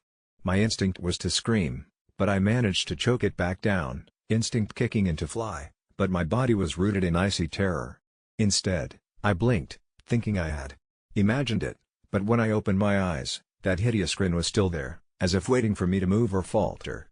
I stumbled back from my bed, fearing that whatever was on the other side would try to crawl through, somehow reach me, but it didn't. It just stayed there, unmoving, watching as I hastily packed a bag with the essentials. As dawn broke, I fled, abandoning my home, and didn't stop running until I hit the nearest motel. It took me months of therapy to untangle the darkness that had taken root in my mind. I tried to convince myself that the peephole was a figment of my imagination, a manifestation of grief and anxiety, but sometimes late at night when I'd lie in bed, the darkness swallowing me whole, I still felt a pair of eyes boring into my soul, and I would glance at the ceiling to check for that hole. But as my therapist suggested the concept of exposure therapy, I thought it ludicrous until one night I sat in a chair beneath the glaring fluorescent lights, the weight of my fears pressing down on my shoulders like a leaden shroud. I decided to face my enemy once and for all, and so, armed with a drill and a stack of ambition, I drove back to that cursed apartment, trembling hands gripping the tools of confrontation. I managed to unlock the door on my first try and took a reluctant step inside, heart racing. With every step towards that bedroom, I could feel the air thickening, but curiosity propelled me forward, more powerful than the fear that clung to my throat. I stood under the peephole again, its mouth still open and inviting as if I were the only one who could hear its siren song. I breathed deeply, focused all my strength, and tackled it with my drill, the screeching sound mingling with adrenaline. When the biting wood chips began to fall, I felt an odd mix of triumph and terror. The peephole wasn't just a hole, it was an eye into something I never wanted to see. Just as I was about to start disassembling it from my ceiling, a voice broke the silence, soft and eerie. "Please, don't do that. You'll regret it." I turned to find a figure standing in the doorway, my own reflection staring back at me, an uncanny sadness nestled within its gaze. "You should have left it be," it said, a harsh whisper that stung like ice water. "It was better when you didn't know." I stumbled back, dropping the drill, confusion lacing my breath. As I blinked again, the figure morphed into a silhouette, slowly merging with the darkness surrounding it, a knowing smile creeping on its lips as it whispered, "You've always known." Suddenly, the peephole widened, and the grinning visage I had once feared now looked familiar and unsettling, reflecting pieces of me I didn't want to face, an endless loop of my waking nightmares, the despair I tried to escape, now trapped within the confines of a wooden frame.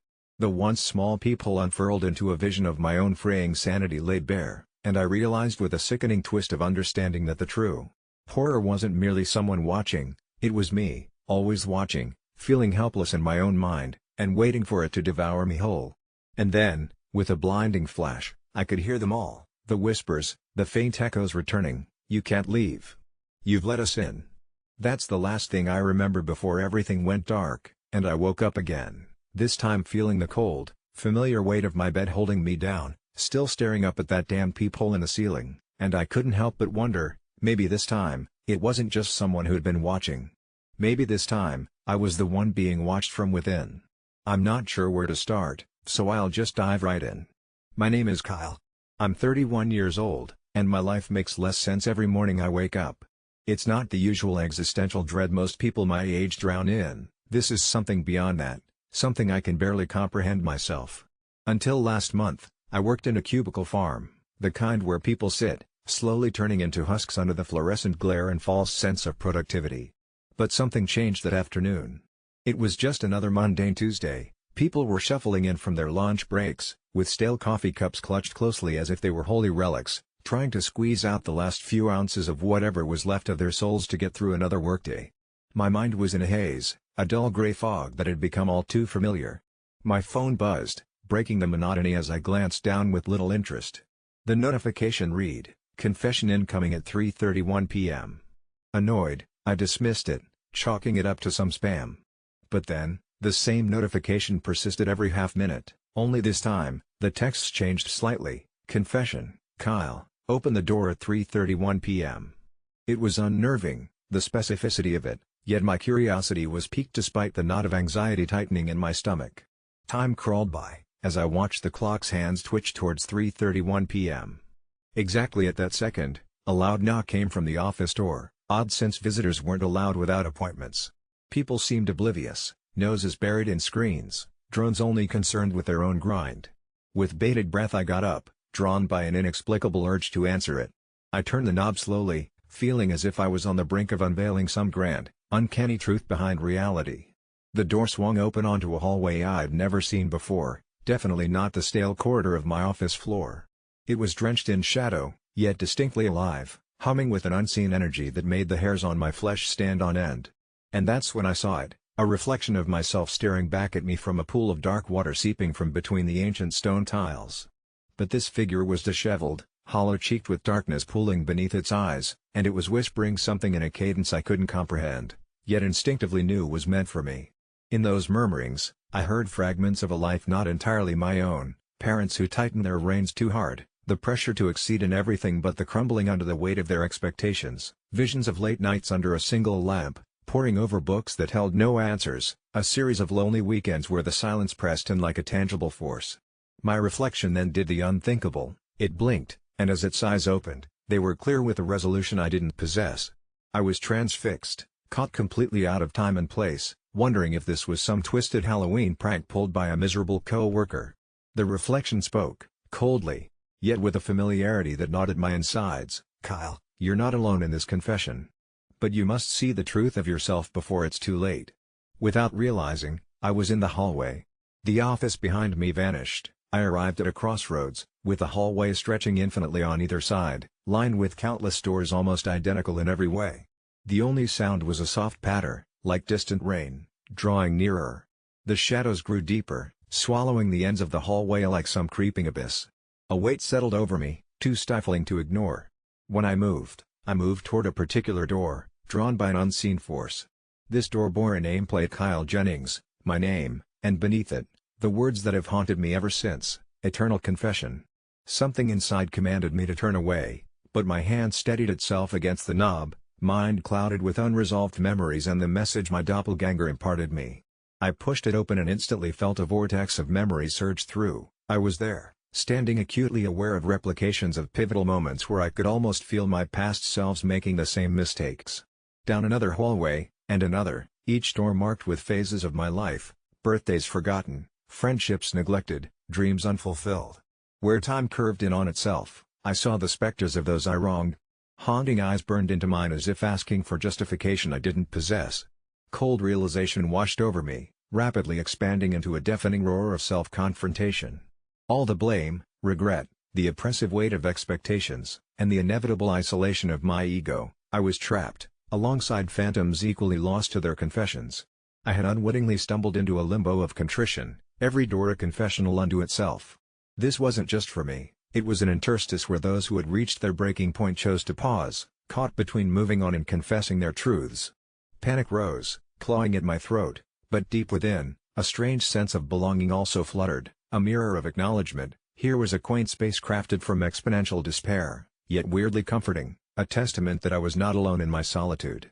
A dim light flickered from down the hall where the shadows began, and within that subtle glow, amidst whispers of the countless before me, there was a choice: either to embrace it, succumb, and drift eternally lost, or turn around, face the darkened path left behind, and reclaim fragments littered with tentative hopes and renewal. Standing there at the edge of where comprehension and relinquishment blurred, I realized what must be done. It wasn't about finding the point in going on, perhaps it was about living with the uncertainty, finding meaning in the echoes even when they were veiled. The path didn't have to be clear, but it had to be traversed. I took one backward glance into the depths of missed confessions before striding purposefully back, embracing each silent step forward. If this place could exist, then perhaps I could write my own confession on a blank page, not bound by echoes but by the authentic desire to strive onwards despite the fog. Maybe, just maybe, that's where I might begin to see my point. I always hated going to family gatherings at my parents' house because of my older brother, Mark. He had this knack for picking apart every flaw and emotional moment I ever had, a habit that stemmed back to when we were kids. Our last family dinner turned particularly sinister and has left me questioning whether I was right or wrong in finally snapping. It was meant to be a small, quiet evening watching a movie with our family and some friends of Mark, who had recently returned home after his abrupt breakup with his fiancée, a woman so sweet it seemed impossible she had ever seen a bad day. We were halfway through a horror flick when a particularly emotional scene came on, hitting too close to home for reasons I hadn't quite prepared myself to confront that night. My eyes welled up, and I tried my best to discreetly wipe the tears away. That's when Mark, sitting across the room with a self-satisfied smirk plastered across his face, decided to pipe up in front of everyone. "Oh look, here comes the waterworks. You still cry like a toddler, huh? Man up, won't you?" His words cut through the room sharper than the knife we had just seen on screen, and the laughter that followed from his friends was like a chorus of taunting ghosts echoing through the shadowed spaces of my mind. I felt my stomach coil like a snake ready to strike, embarrassment roiling into anger, and before I knew it, my voice was slicing back across the room, louder and more intense than I'd meant it to be. "At least I can show my emotions, unlike you," I began, "and maybe that's why she left. Ever thought you deserved to be dumped, Mark?" The statement dropped like a bomb. Silence fell over us, thick and suffocating. My parents froze, tension straining their polite smiles into grimaces, and Mark's friends looked anywhere but at him or me. Mark's expression changed rapidly from shock to something darker, something that, in retrospect, I should have been wary of, reminiscent of an old, sleeping wound being torn open. It was as if time slowed, the room contracted, and for a heartbeat, everything felt fragile, like the tenuous calm before a storm. Mark stood up abruptly, his chair groaning across the wooden floor, and the air itself seemed to swell with an imminent threat I couldn't place. It was then, from somewhere down the lonely corridors of my memory, the warnings I had ignored started to surface, and I recalled the whispered rumors surrounding his breakup. No one had discussed it openly, but his fiancée's disappearance and their sudden separation wasn't due to a simple lover spat. There had been whispers of control, stories of nights that didn't end well, and the unnerving prospect that Mark wasn't just the brother who taunted me, but someone capable of more, far more sinister things than childish torment. In that moment of confrontation, something shifted in his gaze, a flicker of malice I wasn't prepared to comprehend. He took a step towards me, and instinct kicked in. A deep-rooted survival instinct that set my heart racing. My mind flashed to the stories I'd heard about his temper, the reason his fiancée left in the dead of night, never to come back. The room felt like it was tilting, bringing with it a bizarre clarity. I'd crossed a line with someone unpredictable, someone I should have feared rather than challenged. I mumbled an apology, my voice barely audible over the rush of blood in my ears, and excused myself, stumbling into the cold, damp night. Outside, the wind howled like a beast from the depths, giving voice to the fierce whirling inside me. The night cloaked me, reminding me of all the times I had felt insignificant, but no longer safe, now submerged in a sea of my own making. I stumbled home under the weight of all I had uncovered, the quiet darkness my only companion, wondering if I'd not only incited a family feud but unearthed the true reason behind my brother's broken engagement, a secret that even now threatens to invade my every waking moment. And I can't shake the feeling that I've invited something dreadful into my life just by speaking those words, by cracking the facade of family harmony, provoking something in Mark that cannot be undone. Now, as I sit here writing this, each creak of the floorboards and every whispering gust sends chills down my spine. Part of me wonders if I'm merely awaiting retribution for speaking the harsh truth no one dared to face, or worse, waiting for Mark himself to come knocking. I can't tell if the shadows at my window are just a trick of the night or if they're carrying his lurking silhouette, awaiting a moment of confrontation I may not survive. It all started with my niece Bella, a bright and imaginative 5-year-old who had an uncanny knack for envisioning things that often sent chills down my spine. I remember it clearly, the night Bella sat cross-legged on the living room floor as we embarked on a quiet evening of board games. Her parents, my sister and brother-in-law, were enjoying a rare night out, blissfully unaware of the eerie events that were about to unfold in their absence. As we pretended to race our pawns to the finish line, Bella paused, her eyes transfixed on something just beyond where I sat, her face pale against the dim glow of the lamp. "Auntie, they're watching us," she whispered, barely audible, her voice quivering with an unsettling certainty. I followed her gaze to the darkened corner of the room, expecting to see reflections or shadows cast as tricks of my imagination, but there was nothing, or perhaps something that only Bella could perceive. I laughed it off, attributing her comment to the vivid imaginings of a child, but an inward shiver made my skin prickle. As the clock ticked past 10, Bella grew increasingly restless, insisting that we close the curtains and turn off all the lights. "They don't like the lights," she explained with an unnerving clarity, as if this were a universal truth everyone should accept. Reluctantly, I complied, more to ease her worries than due to a belief in her unseen observers. However, the encroaching darkness only heightened my unease. With the room now engulfed in shadows, Bella sat silently, eyes wide, as if listening to a conversation from elsewhere, a place only she could reach. "They say it's almost time," she murmured finally, her words hanging thick in the air. A chill rolled down my spine as our seemingly empty home creaked inside, settling in a manner that felt almost sentient, a subtle protest to the unfamiliar presence Bella seemed so attuned to. Was it the house groaning under the weight of my growing fear, or was Bella's awareness of the they in the darkness squeezing a response from its very foundations? Now fully on edge, and unable to shake the sensation of being watched, I proposed that we read a bedtime story, hoping that the comforting act would lull Bella, and me, into abandoning these unsettling thoughts. As I flipped through the pages of her favorite fairy tale, Bella interrupted, her small hand slapping against the illustrations with surprising force. "Not this story," she exclaimed, her eyes filled with an intensity that made me reconsider my dismissal of her earlier claims. "They don't like this one. It makes them angry." The statement slammed into my chest like a punch, knocking the air from my lungs. An inexplicable static seemed to charge the room, buzzing and vibrating just beneath the surface of reality, a tremor only Bella and I could feel. I couldn't shake the building pressure of the silence that seemed to press in on us from all sides. Desperation clawed at me to reinstate some semblance of normality, yet my words faltered. "Who are they, sweetheart?" I asked, trying to sound calm, yearning for some logical explanation. Bella looked at me then, her eyes now reflective pools, far too ancient for her young face. "They are the ones who know," she whispered, and it was as if the air itself was holding its breath. With no further ceremony, she climbed off the couch, padding softly to the window where the curtains hung like sentries guarding a world just beyond, one that was foreign to me but familiar to her. Peeking through a tiny gap in the fabric, she smiled, a singular glimmer of mischief and conspiracy. "They're here," she announced, beckoning me to witness what she saw. I hesitated, the weight of Bella's statement pressing down on me, pushing the boundaries of reality as I knew it. My mind screamed to retreat, to protect us both, but something intangible, call it curiosity or folly, made me follow. Together we peered through the crack, and the world outside seemed unchanged, peacefully normal, unchanged night. Yet Bella's fingers tapped against the glass in a savant's Morse code, as if she were communicating in a language unspoken and unknown to me. I wanted reassurance, some definitive proof that all was well, but a voice, softer than a whisper yet louder than my thoughts, murmured warnings of ancient truths and veiled eyes hidden by shadows. The street remained ominously still, absent of activity save for the occasional flicker of a passing car's headlights. It wasn't until then that I realized what had been bothering me all night. The neighborhood was silent, utterly devoid of the typical cricket songs or distant hum of late-night televisions. Instead, it was as though the world itself was listening, awaiting whatever revelation Bella was prepared to unveil. I didn't have to wait long. Bella turned to me, eyes wide with a combination of innocence and wisdom that I could never fathom.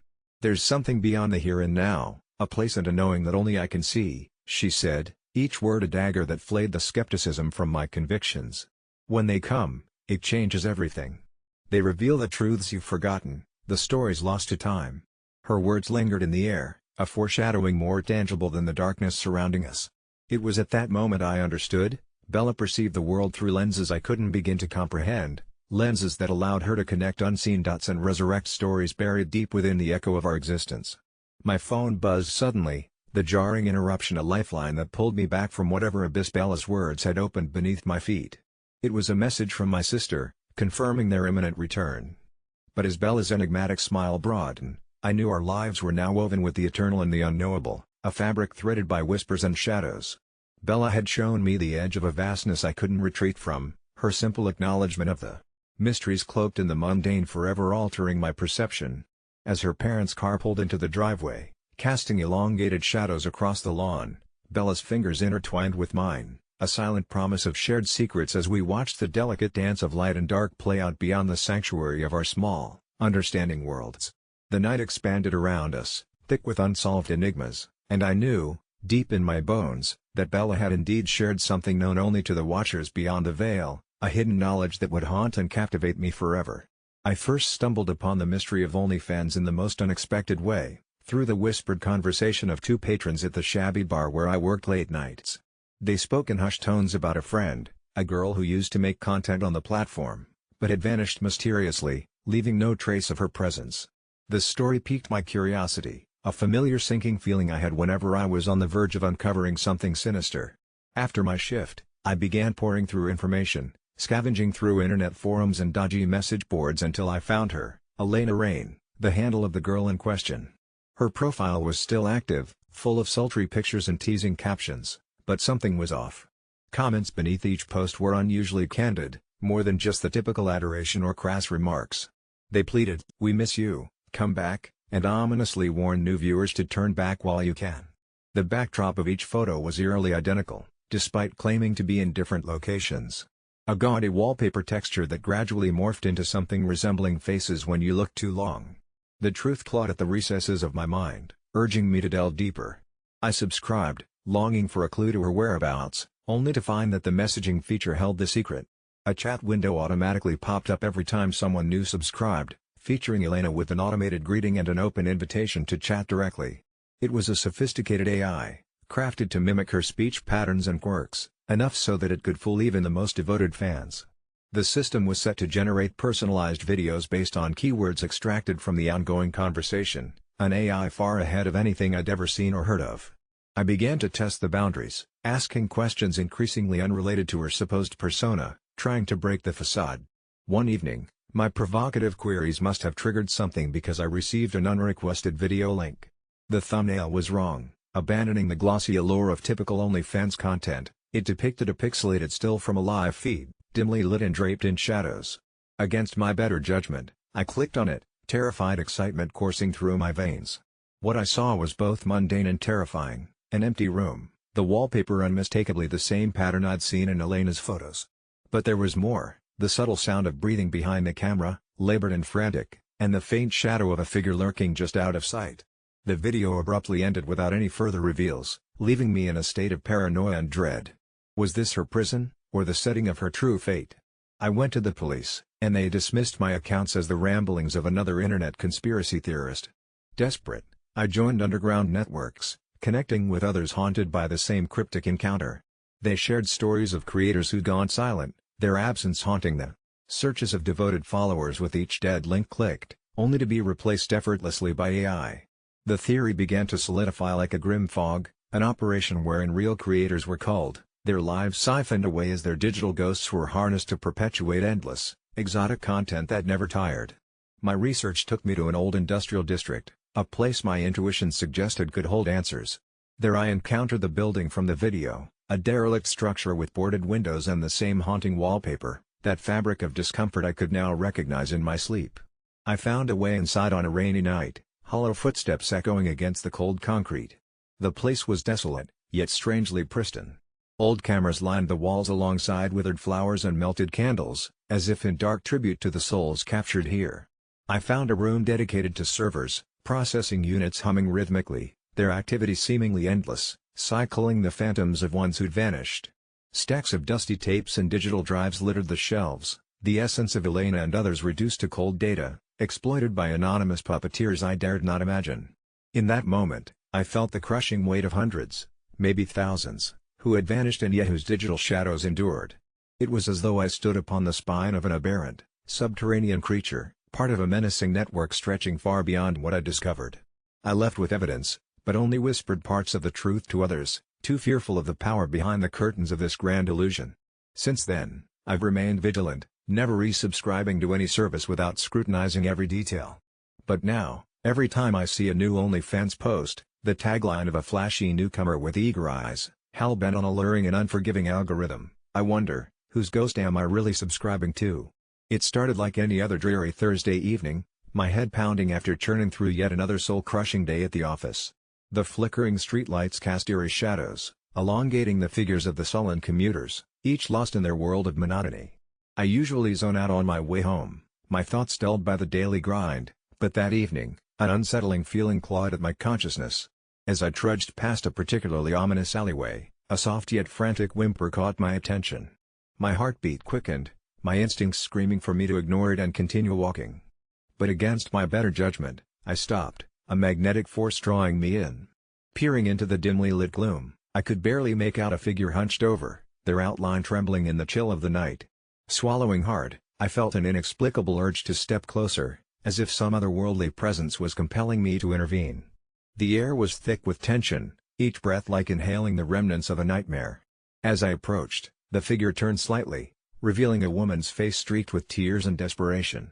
Instinctively, I crouched down, offering unspoken reassurance because, in that moment, words felt futile. Her eyes, large and pleading, spoke of horrors unsaid, and when she finally choked out the words, it was like a veil lifting, revealing a reality harsher than I could have imagined.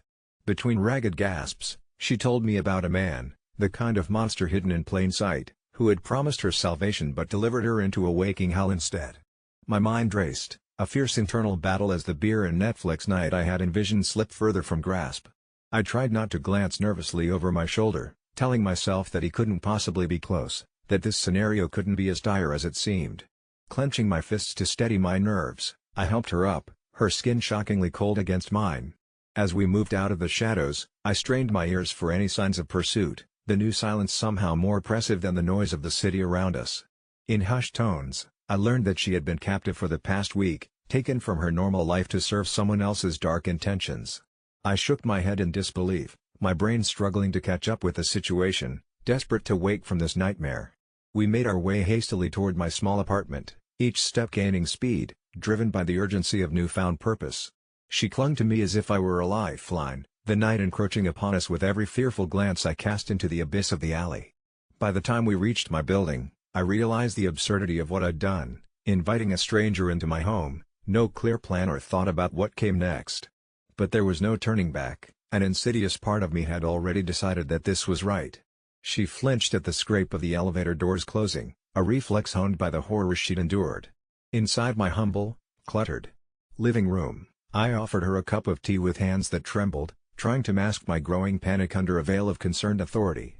The shift in setting brought a brief, illusionary calm. Here, amidst the familiar scent of my morning coffee and clutter of my uninspired life, she seemed to shed some of the fear, though shadows still lingered in her eyes. She spoke sparingly now, as if fearful that putting experiences into words might solidify their horror. Her words sketched an image of the world parallel to mine, one where people become pawns and survival isn't guaranteed. I listened, spellbound by the sheer force of her survival instincts, my mind barely able to grasp the full extent of her endurance. We talked through the night, my questions tentative, afraid of triggering more pain yet eager to understand. It dawned on me that beyond horror films and urban legends, evil truly exists in our world, lurking in corners we often overlook. At first light, the realization slammed into me that decisions must be made. I had to act, really act, not just react, to bring someone truly responsible into this unfolding nightmare. I contacted the police, battling the fear of what her captors might do if they sensed she was no longer under their thumb. In the ensuing hours, a flurry of uniformed officers and sincere promises appeared, the gravity of the situation sinking slowly yet deeply into their practiced professionalism. Throughout it all, she remained by my side, clutching onto the solidity of someone who listened, who believed her when others would question. My once mundane world swirled with chaos, and by the end of it all, she was whisked away to a place of safety. As I watched her leave, something intrinsic within me shifted. I'd played a part in saving a life, yet an emptiness seeped in. Here I was, the unlikely hero in a story that seemed far-fetched even as I narrated in my head. The sheer surrealness of it all, how my ordinary yet comfortable life intersected with the edge of human darkness, was what struck me most. No friends to tell, no family expectant of my call, my account holds lesser weight than those photos that accompany a news headline, snippets of a stranger's unfolding tragedy. I've thought to write her story here, half temptation, half warning, urging those like you to heed cries in the darkness overlooked. Yet speaking aloud feels like betraying a sacred trust, the anonymity her tormentor relished, now undone, a quiet insurrection of a simple life intersected by fate's gnarled hand. So now I sit here, words pouring into ether, into you, reader, confessing not just to the audience, but perhaps to the universe. I hold pieces of another's survival, echoing truths that still haunt the recesses of my nights, casting shadows too vast for my single, inscrutable soul to anywhere else to ever share. The day I decided to confront my family about my recycling habits began like any other, but with the eerie chill of late autumn settling in, I could feel something heavy in the air, a palpable tension that seemed to thrum like the low note of a dropped bass.